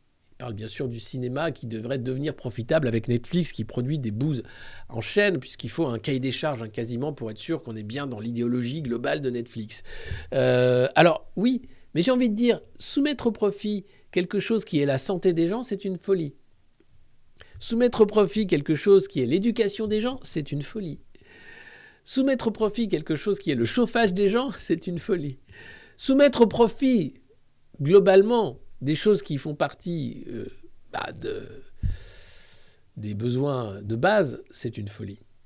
Le cinéma, c'est pas un besoin de base.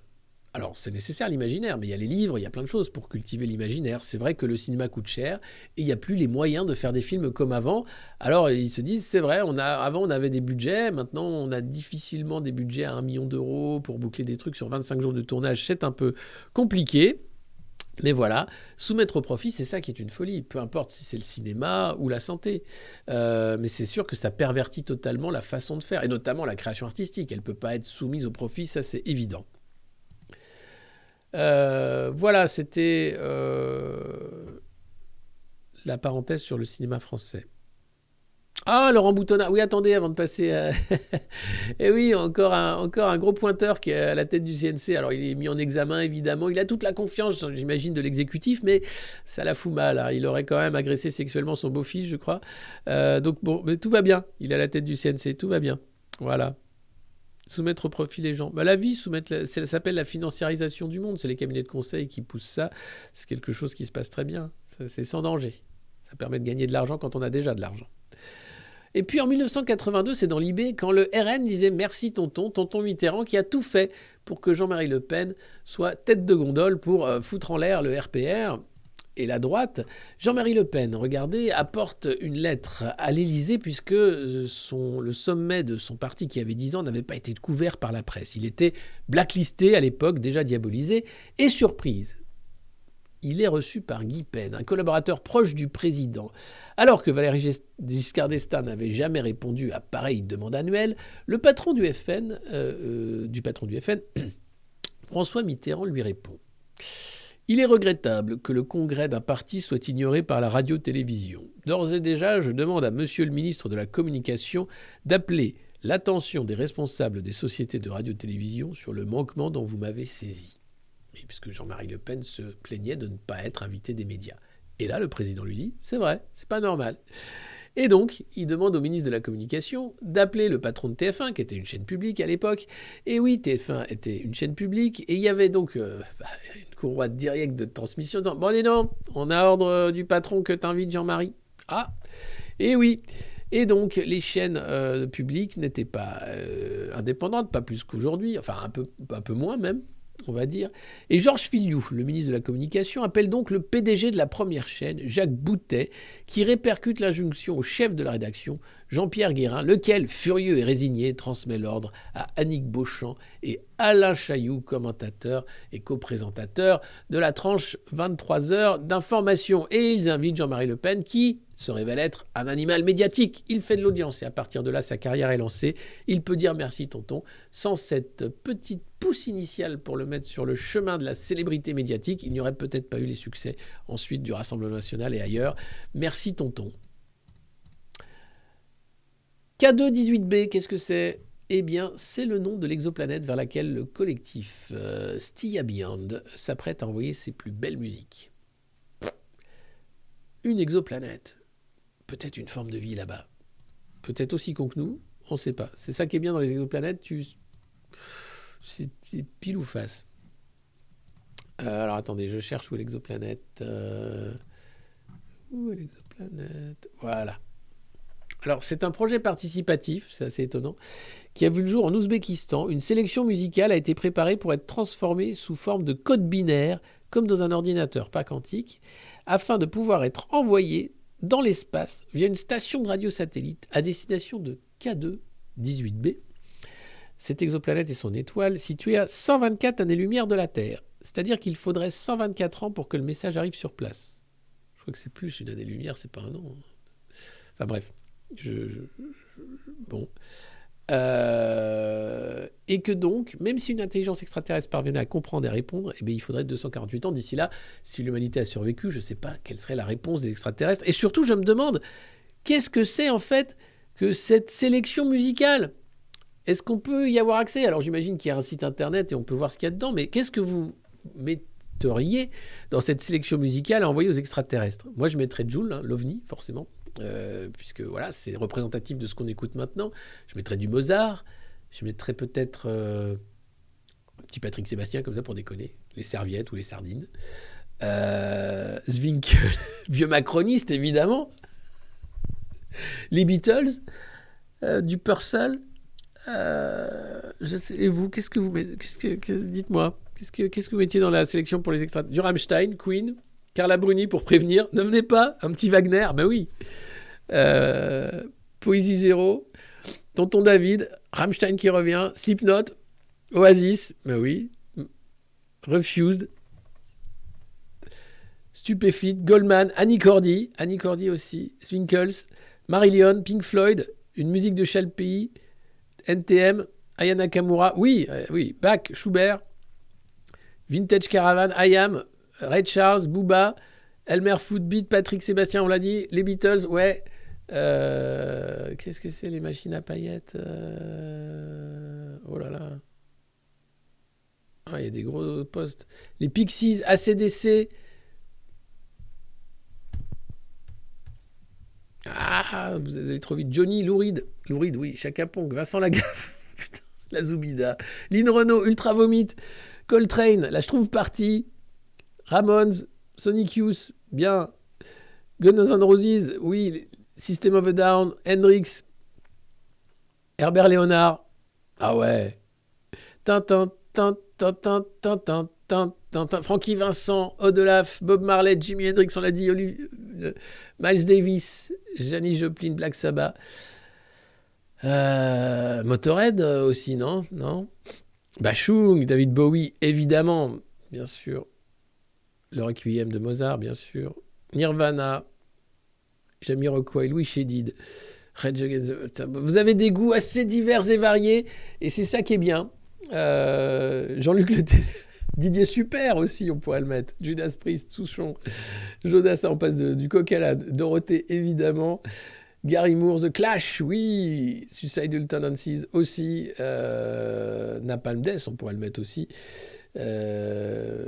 Frank Zappa. Un paquet de trucs, en fait. ACDC qui revient, Chantal Goya, Brassens, Piaf, Ariel Dombal. Alors, c'est assez localisé, la musique, en fait. Tu te rends compte que chaque pays... Parce que là, on parle de ce qu'on connaît, mais il y a tellement de musique du monde qu'on ne connaît pas. Voilà, on pourrait mettre aussi... Lily Boniche, par exemple, ou bien de grands chanteurs du monde de la rail. Voilà. Blackpool, mais oui, pourquoi pas. Ringo Starr, les Guns, jolie idée. Voilà. Laurent Garnier. Les Smashing Pumpkins. Ah là là, Siamese Dreams, quel album. Quel album. Ça, c'était vraiment un des meilleurs albums qu'ils aient fait, je pense. Jean-Brigitte et sa flûte traversière. C'est un super groupe, ça. Bon, bah voilà, vous avez des idées pour envoyer de la musique aux extraterrestres. Bravo à vous. Bon, pauvres extraterrestres, je ne sais pas si elle arrivera et s'ils nous répondront. Et on ne sait pas d'ailleurs si elle est extraterrestre, c'est juste une exoplanète. On ne sait même pas si elle est habitée. Alors, ça, c'est quand même pas mal. Jean-Louis Bruno, qui est grand reporter, nous parle d'une guerre secrète. Alors, c'est quasiment plus secret, puisqu'une cinquantaine d'hommes du service action de la DGSE sont déployés en Ukraine depuis le début de l'invasion russe, confirme une source du renseignement. Parmi leurs missions, exploiter auprès des Ukrainiens le renseignement satellitaire fourni par la France. 50 hommes du service action de la DGSE déployés en Ukraine. Voilà, donc c'est la guerre. Il y avait le service action également déployé en Libye, pendant la guerre contre Kadhafi. Je parle de ça parce que nous sommes sur scène pour le spectacle documentaire L'homme qui tua Mouammar Kadhafi, le 14 et 15 octobre à Nyon en Suisse. N'hésitez pas à venir nous voir, je mettrai les liens sur les différents réseaux sociaux. S'il y a des Suisses qui nous écoutent, et je sais qu'il y en a, ce sera avec plaisir que je viendrai échanger avec vous, puisqu'on va jouer la pièce. Je joue mon rôle en tant que journaliste avec un ex-agent du renseignement qui va parler de ce qui se passe justement quand vous êtes agent du service action et que vous êtes sur le terrain lors d'une opération militaire, et notamment celle qui s'agissait de tuer Mouammar Kadhafi, enfin de changer le régime en Libye. Et donc, il y aura un bord plateau suite au spectacle où on répondra à vos questions. Donc n'hésitez pas, venez. Je vois qu'il y a des Suisses, il y a des drapeaux suisses qui se lèvent. On va venir, oui, il y a plusieurs dates. Alors, j'ai pas toutes les dates en tête, mais attendez, si vous avez de quoi noter, déjà je vous dis, puisqu'on va jouer chaque mois ce spectacle documentaire, qui est assez particulier. Alors, c'est là, la tournée, donc le 13 et 14 octobre, la semaine prochaine, à l'usine à gaz à Nyon. Le 19 janvier, on sera au théâtre d'Auxerre. Voilà. Le 2 et 3 février, on sera à Vélizy-Villacoublay, à Londe, théâtre Centre d'Art. Le 10 mars, on sera à Uccle, en Belgique. Salut les Belges. Donc, n'hésitez pas là aussi à venir nous faire un coucou. Le 21 mars, on sera à la Guérétoise, à Guéret. Le 9 et 8 avril, à l'Archipel, peut-être. Ça, on ne sait pas. Mais là, si on est ça, ce sera en Guadeloupe, les amis. Donc, peut-être la Guadeloupe en avril. Restez connectés. Et puis, le 16 mai, on sera à Rethel, le théâtre Louis Jouvet. Voilà, donc, c'est les dates. Et là, pour les prochaines, c'est donc le 13 et 14 octobre à l'usine à gaz à Nyon, en Suisse. Donc, avis à nos amis suisses. On passe à Vélizy-Villacoublay, mais on n'a pas encore de date à Paris. Alors, si vous connaissez des patrons de salles, de spectacles qui ne sont pas macronistes, n'hésitez pas. On est prêt à venir jouer ce spectacle. à Paris, à Nîmes ou ailleurs, vous pouvez m'écrire en message privé, sur Twitter ou ailleurs. Et puis, il n'y a pas de lien où trouver les dates. Là, je vous les lis parce que je les ai reçues. Voilà. Et Vélizy, je viens de vous le dire, ce sera en mars, je crois. Non, le 2 et 3 février, à Vélizy. Voilà, Rethel, la ville du boudin blanc, formidable, ça va nous faire du voyage. Donc n'hésitez pas à venir. Et d'ores et déjà, pour la Suisse, c'est la semaine prochaine à 13 et 14 à l'usine à gaz à Nyon. Voilà, pas Genève, non, c'est à Nyon. Fin du message de service. Et donc voilà, vous voyez, la guerre, elle n'est pas secrète. Nous sommes bien en guerre en Ukraine contre la Russie avec ces 50 hommes du service action qui aident les forces ukrainiennes dans cette guerre. Alors nous, on a BHL, mais eux, ils ont un mec aussi. Alors BHL, lui, il fait ça. Vous voyez, attendez. Ça, c'est BHL. Donc là, j'ai détouré la photo, mais c'est quand il est allongé dans l'herbe. Et la BBC, ils ont un mec en or qui s'appelle Jeremy Bowen. Alors là, Jeremy Bowen, qui explique, qui couvre la guerre en Ukraine. Donc vous le voyez habillé avec son casque, son gilet pare-balles marqué presse. Il est courageusement sur le front, allongé, alors qu'il prend des risques démesurés pour sa vie. Et puis, vous avez dans l'arrière-plan, regardez, attention, mais c'est du niveau de BHL, hein, quand je vous dis c'est du niveau de BHL, je déconne pas, désolé, attendez, j'ai pas eu le temps de le faire avant, mais regardez l'arrière-plan, voilà, il y a une Ukrainienne qui est en train de faire ses courses et qui le regarde, genre, mais qu'est-ce qu'il fait ce con? Qu'est-ce qu'il fait? Et le mec a mis la photo, c'est juste dingue, et t'as la babouchka avec son sac de courses qui est là, mais qu'est-ce qu'il fait ce con? Et l'autre qui est là, comme BHL, mais c'est dingue. Donc il n'y a pas que BHL dans la vie, hein, il y a aussi Jeremy Bowen, force à lui, le mec est quand même super fort, et tu vois qu'elle se fout de sa gueule, clairement. Hein. Et donc, je vous remets la photo dans son intégralité, que vous voyez la supercherie quand même, c'est assez génial. Vous voyez, alors on voit déjà le pied du grand reporter hein, qui risque sa vie, et puis le reste est à l'envie, voilà. Tadam. Les mecs sont dingues. Les mecs sont dingues. Et alors, et il a mis la photo sur le site. Hein, donc, il n'a pas peur. C'est vraiment une belle photo pour lui. Je pense qu'il n'a pas fait gaffe à l'arrière-plan. En tout cas, c'est pas les clowns qui manquent hein, dans les différents corps de métier, que ce soit la formation, la politique ou la santé. Mais c'est juste hallucinant de voir ça. Voilà, le mec est quand même très fier de lui de poser comme ça alors que tu as une babouchka qui rentre du supermarché qui regarde bizarrement. Enfin, je sais pas si elle rentre du supermarché, mais clairement, elle a pas l'air d'être inquiétée. Et bon, elle a un bonnet et pas un casque, quoi. Voilà, ils sont formidables, ils sont géniaux, ils nous informent. Et puis ça, c'est une pensée émue pour Jean-Michel Colroulet, hein, le président de la France et des Français, ce président que le monde nous envie, le meilleur président que la France ait jamais connu, qui s'est mis en col roulé donc le 3 octobre.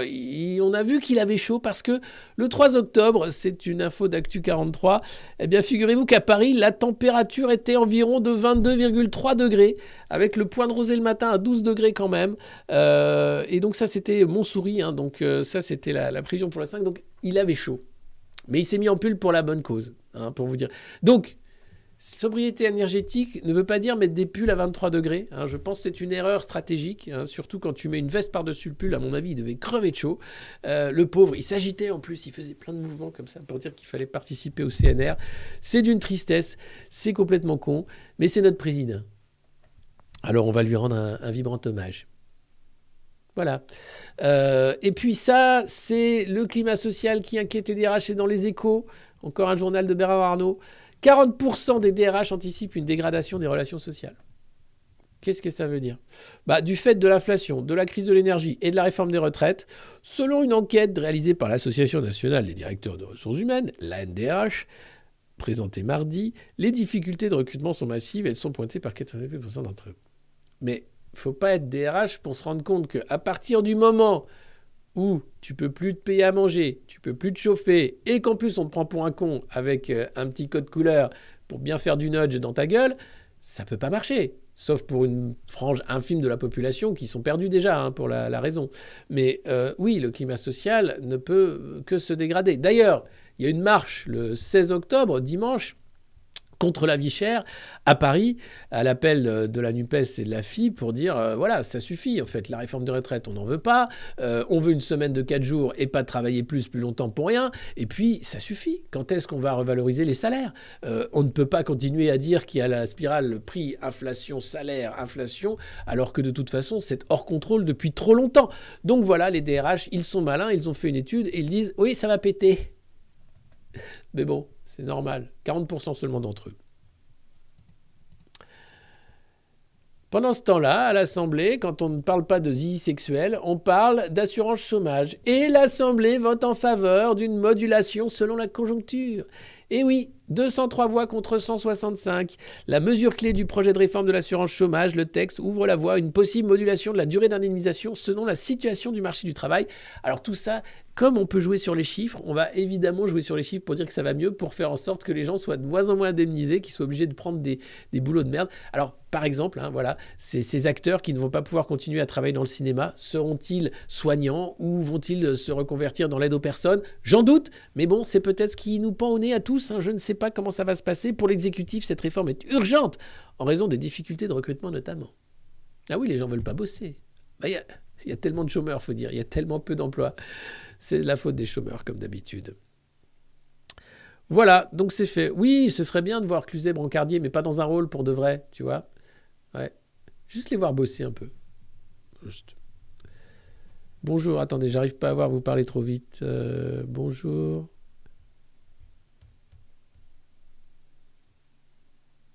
Oui, j'ai oublié la claque de l'enfant de 13 ans par un agent de sécu de LVMH à la Fashion Week. Merci.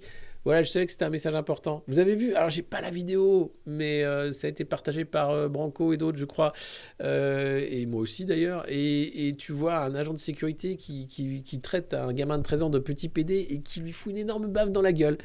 Voilà, c'était la Fashion Week, c'est LVMH. C'est beau le luxe à la française, c'est tout ce qu'on adore.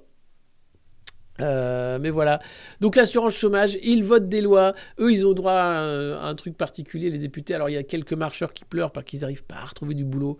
Il y a quelques députés marcheurs qui ont du mal à traverser la rue, hein, contrairement à Christophe Castaner qui va se retrouver peut-être directeur du port de Marseille. Richard Ferrand, on ne sait pas encore où il va tomber, mais il va trouver un truc bien. L'ancienne ministre Vargon, hein, qui a pris la tête du comité pour l'énergie, payé 14 000 balles par mois à rien foutre. Enfin non, pardon, à nous expliquer qu'il faut regarder bien le petit logo EcoWatt à la télé, hein, le week-end et la semaine aussi.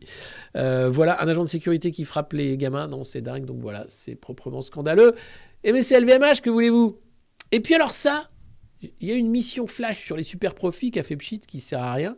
Et je l'avais complètement oublié, lui. Mais le tout impôt n'est pas la bonne réponse. Co-rapporteur avec Manuel Bompard de la FI, de la mission flash sur les profits exceptionnels, le député Renaissance David Amiel. J'avais oublié David Amiel. C'était le cerveau droit, cerveau gauche de Macron. C'était les mecs qui avaient écrit le bouquin sur qu'est-ce que le progressisme. C'était les gars qui étaient au cœur de l'affaire Benalla, ils ont été obligés d'être exfiltrés de l'Élysée tellement ça puait la merde. Et donc il y en a un qui a été qu'on retrouve député. Voilà, et l'autre qui doit toujours faire le grouillot dans la Macronie, je ne sais pas ce qu'il fait exactement. Et si vous ne connaissez pas David Amiel, il faut ne pas lire son livre qui s'est vendu à 100 exemplaires. Qu'est-ce que le progressisme, qui a été écrit donc rapidement pour faire croire qu'ils partaient pour écrire un livre. Enfin bref, ils étaient simplement exfiltrés parce que c'était la cellule action de l'Élysée au moment de l'affaire Benalla. Et donc le voilà député. J'avais raté ça, donc le mec s'est fait élire quand même sur la liste Renaissance. Bravo champion.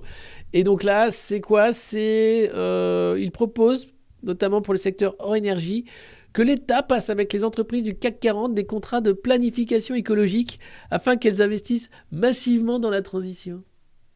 Si ça, c'est pas de te dire « Non, mais elle nous file de l'argent pour qu'elle fasse la transition. » De quoi ? Non, on veut des sous parce qu'on n'arrive plus à manger. Non, mais on va passer des contrats avec les entreprises du CAC 40 de planification écologique afin qu'elles investissent massivement dans la transition. Mais la transition de quoi ? Des transitions climatiques, peut-être ? C'est horrible. Mais l'arnaque continue parce que voilà, vous avez des médias complaisants, vous avez des oppositions déliquescentes. Enfin, LR, réveillez-vous, bon sang. Qu'est-ce que c'est que ça ? Vous avez peur de plus exister ? Ben, c'est déjà le cas. Donc allez-y, hein, faites un peu les kamikazes, faites-nous rire. Allez, ça joue là, allez. Et non, les mecs sont là. Non, non, non, non. Donc voilà, David Amiel, qui a été élu député, ça fait plaisir. Ça fait plaisir de voir que bon, il n'est pas à Pôle emploi, à France Travail, pardon. Bravo à lui. Et puis pour finir, une note rigolote aussi, c'est le retour des masques. La petite musique commence. Parce que le conseil scientifique a été remplacé par un commando, hein, selon François Braun, un nouveau commando qui va nous dire qu'il faut remettre les masques. Et ça commence avec un médecin de plateau qui nous explique que oui, ce serait bien que les Français reprennent l'habitude. Alors, je crois qu'aujourd'hui, je suis toujours sur la tendance, il faut essayer de convaincre les Français de se remettre à porter le masque d'abord, en particulier dans les transports et dans les lieux clos mal aérés avec des quantités de personnes relativement importantes simultanément. Je crois que ça doit être quelque chose qui doit revenir régulièrement. Ça va également revenir quand on va avoir la campagne de la grippe. Donc, je pense que les Français sont intelligents, ils peuvent s'habituer, ils peuvent le faire. Alors, on entendait dans votre reportage une dame qui disait il faut mettre les personnes à risque. Certes, les personnes à risque, mais il faut que nous-mêmes, on protège ces personnes à risque en portant le masque, même quand on n'est pas à risque. Surtout dans les lieux où on peut les contaminer. Par exemple, une pharmacie. Vous pouvez rencontrer des gens à risque dans les pharmacies. Bon, allez, ta gueule. Donc voilà, c'est formidable. Alors, avant, j'avais toujours un vieux masque plein de morve qui traînait dans les poches, tu vois, parce que si t'en avais pas, t'étais emmerdé. Là, bah, ça y est, j'ai plus de masque dans mes costumes. Il va falloir que je remette des vieux masques qui traînent pendant 3 mois dans les poches pour pouvoir les mettre. Il n'y a aucune étude. Hein. Alors, il y a des études contradictoires hein, qui disent que oui, c'est ouais, mais non, mais ouais, bon, à part le FFP2, mais sinon le petit masque en tissu là, avec les trucs sur le côté, non. Aucune preuve scientifique, très peu. Mais il faut pas dire ça parce qu'attention, hein, on ne respecterait pas les standards de la communauté. Donc, écoutez ce monsieur, écoutez l'OMS hein, et commencez déjà à investir dans le masque en papier. Il va revenir, donc c'est super important pour prévenir de la 8e, 9e vague, on ne sait plus trop. Donc attention, hein. Et puis attention, il y a la grippe aussi, donc c'est bien quand il y aura la grippe de mettre aussi le masque. Donc c'est évidemment, hein, ça va revenir, et c'est une habitude qu'on a pris maintenant comme... alors les Chinois, eux, maintenant, ils sortent la calache à l'aéroport, hein, leur politique zéro Covid est en train de totalement dérailler. T'as les hommes en blanc, maintenant ils ont des mitraillettes. T'as l'impression que c'est les pacificateurs d'Hunger Games, quoi. Les Chinois, je sais pas comment ils font pour supporter. C'est proprement dingue. Et ça passe. Ben oui, ça va passer, mais il faut... Alors, nous, on est pour le port du masque, hein, parce que sinon, vous savez ce qui arrive avec des chaînes... donc, il faut absolument respecter les standards de la communauté. Et donc, si l'État vous dit de mettre un masque, mettez un masque. Si l'État vous dit que c'est rouge et qu'il faut couper la télé, coupez la télé. Hein. Si l'État vous dit qu'attention, il n'y a pas assez d'électricité pour prendre une douche chaude, bah, prenez une douche froide. Hein.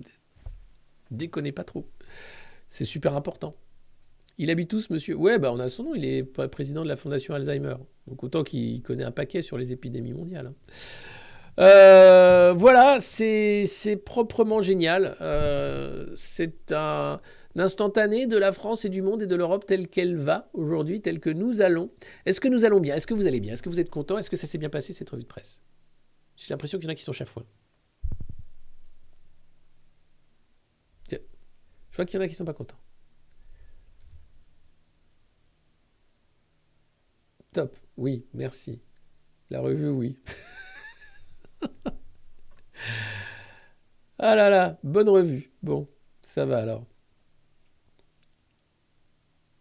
Merci beaucoup. Je vais pas parler de tout, c'est vrai, j'avais oublié cette gifle merveilleuse de LVMH à un gamin de 13 ans, ça c'est génial. Et puis, je me suis rattrapé sur d'autres trucs que j'avais oubliés. Juste pour finir, je remets le lien pour aider Bob et ses chats. Bob le grutier, voilà, le lien vient de passer, je viens de le mettre, si vous pouvez lui donner un petit quelque chose pour qu'il puisse acheter des croquettes et plein d'autres bonnes choses. À ses chats, ça lui ferait beaucoup plaisir et c'est un Modernos historique et donc j'aimerais lui donner un coup de pouce. Un petit peu chafouin ? Non, ça va. N'hésitez pas, si vous avez aimé, à nous suivre, bien sûr, ici sur Twitch, mais sur YouTube et ailleurs pour tous les replays, à vous abonner, bien sûr. J'ai donné rendez-vous le 13 et 14 à Nyon, mais il y aura aussi d'autres rendez-vous donc pour la pièce L'homme qui tua Muammar Kadhafi. Intéressant si vous voulez comprendre les coulisses de la DGSE sur les territoires des opérations extérieures et voir comment ça se passe. Et puis pour la suite, vous pouvez bien sûr nous soutenir également sur Patreon ici, mais aussi sur PayPal. Et vous pouvez, si vous souhaitez recevoir l'élastique à chibre, cet outil de décoration corporelle de qualité, il suffit d'envoyer une enveloppe timbrée à vos noms et adresses à l'adresse du Monde Moderne qui va s'afficher juste après cette bafouille. En tout cas, quel titre? Ah, Steak Tartare est toujours là, c'est toujours un plaisir. Qu'est-ce qu'il me veut? On le garde. Il n'y a pas trop de trolls ici, donc ça va. Après, je vois pas tout, hein, mais peut-être... Ah, le Bistrot des Libertés, c'est ça que je voulais dire. Lundi, le Bistrot des Libertés, en présence de Rémi du Juste Milieu et d'un invité exceptionnel. Je ne peux pas vous révéler qui c'est. Voilà, donc ratez pas, puisque c'est une chouette émission qui est en train de faire plaisir à plein de gens, puisqu'on peut y parler assez librement, voire totalement librement en fait, de plein de sujets qui nous intéressent, comme ici à cette revue de presse évidemment, et puis d'autres nouvelles qui arrivent, donc bien sûr, c'est un grand plaisir de vous y retrouver également. Alors, Steak Tartare, mais non, les gens, n'oubliez pas de donner sur Patreon, PayPal, Co. Ah bah oui. Bah alors Steak Tartare, lui, il donne 1 000 € par mois, hein, par exemple, pour pouvoir venir troller tous les jours. Et d'ailleurs, merci à tous les fans de Juste Milieu aussi qui se retrouvent sur la revue de presse tous les matins, puisqu'on a eu plusieurs raids de la part de la commu. Donc je vous salue et je vous remercie. Allez, avant de finir, vu qu'on a encore un peu de temps, je me dis, non, je dis ça comme ça, en fait, je m'en fous, mais oui, on va faire comme si on avait du temps. Est-ce que vous avez des envies, des idées alors, des choses à faire pour cette revue de presse?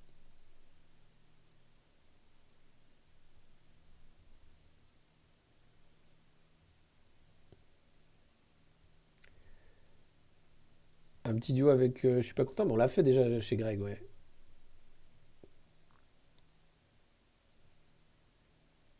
Il faut aller sur le lien que j'ai mis pour aider Bob, voilà. Fais tomber la cravate, tu ferais ton... on va à Guéret, c'est pas une grande ville, Guéret. C'est lundi, le Bistrot des Libertés. Un barbecue perdreau, un CD pour Noël. Ah, ça c'est une chouette idée. Ouais, ok. Des invités, ouais, ça je compte bien le faire maintenant que j'ai du réseau.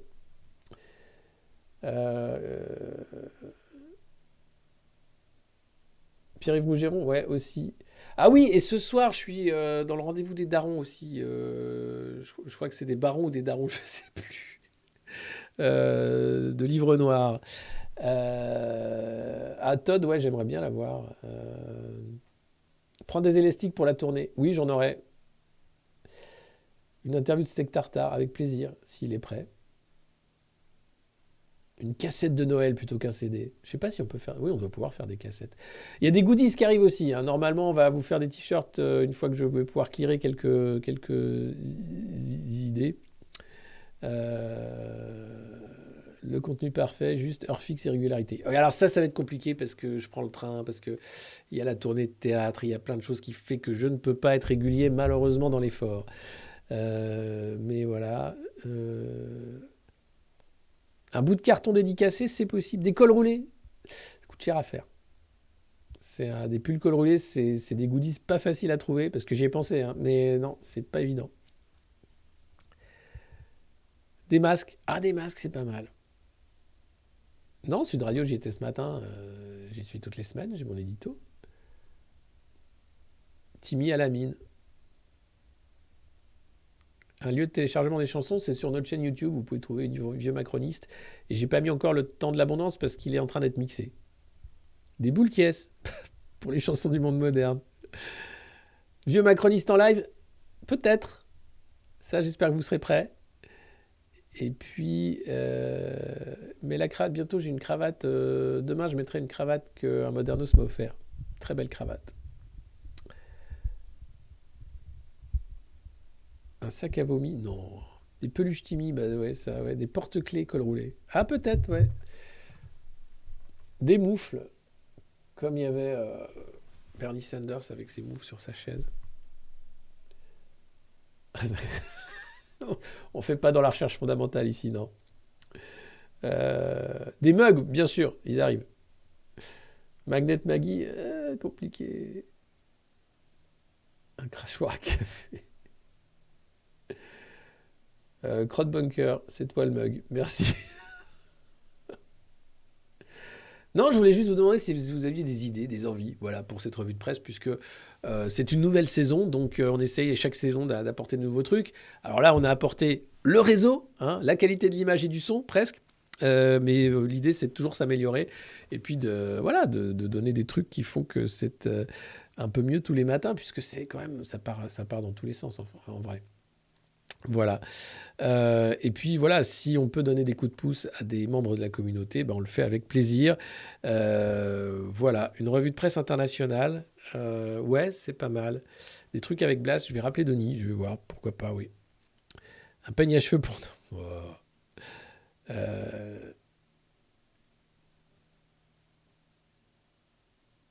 Des liens sous la vidéo avec un geek, ouais. Oui, ça, si vous pouvez m'aider, ouais.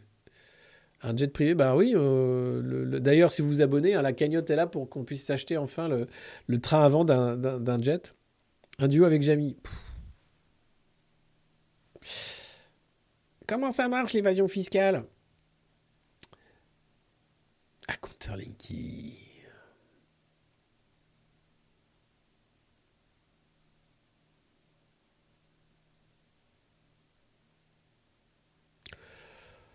Un stylo Bagened. Bon, ouais, pourquoi pas.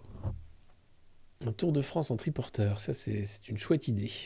Mais est-ce que c'est énergétiquement dans la sobriété ou pas?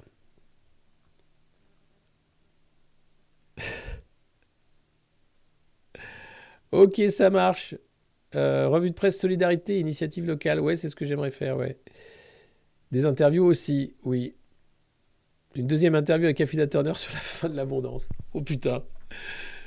Ah, ce serait pas mal, je pense. Un passage. Port, qu'est-ce que c'est? La lecture d'un livre de Schiappa. Ouais.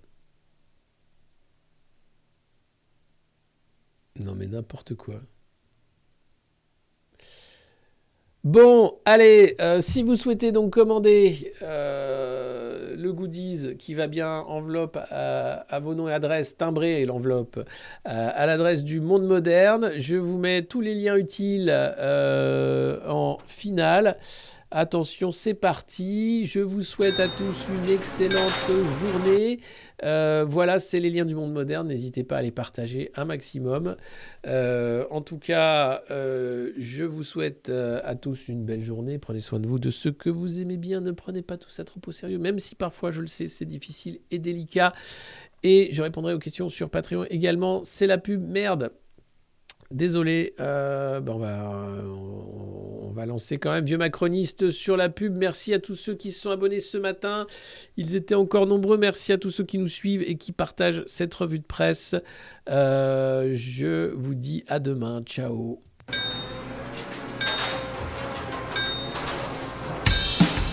Dis père, peux-tu me chanter cette chanson Vieux Macroniste? Nous la chantons tous les jours presque à la nuit. Bien sûr, Timmy.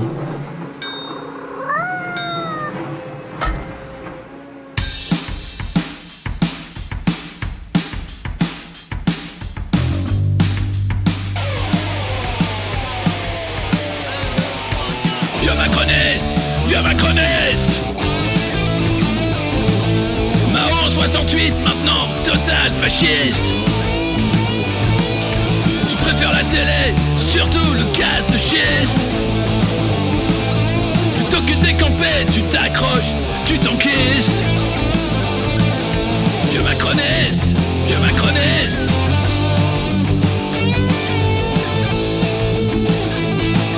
J'espère que tu mourras dans ton vomi. Vieux Macroniste. Arrête de nous faire chier, toi et tes amis.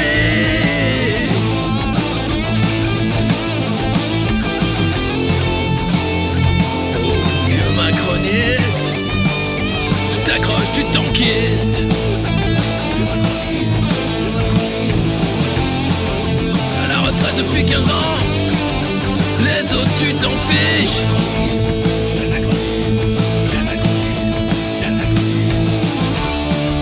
Toi tu pars en croisière, tu laisses crever tes fils.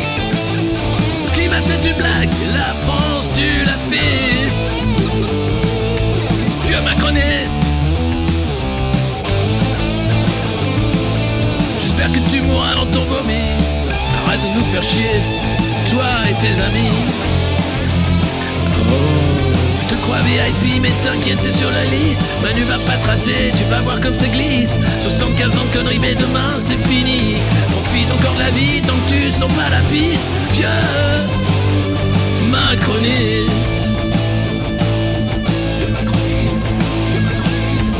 jeune, vieux macroniste, jeune, vieux macroniste, jeune macroniste. Putain, c'est la chialance, t'as déjà une vie triste.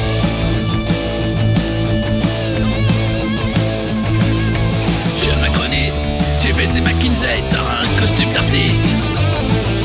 Tu rêves de prime Chiche, toi tu niques déjà le fisc. Tu soutiens Zelensky pour cacher tous tes vices. Jeune macroniste, jeune vieux macroniste, ni dans la kiffance d'un pays devenu triste.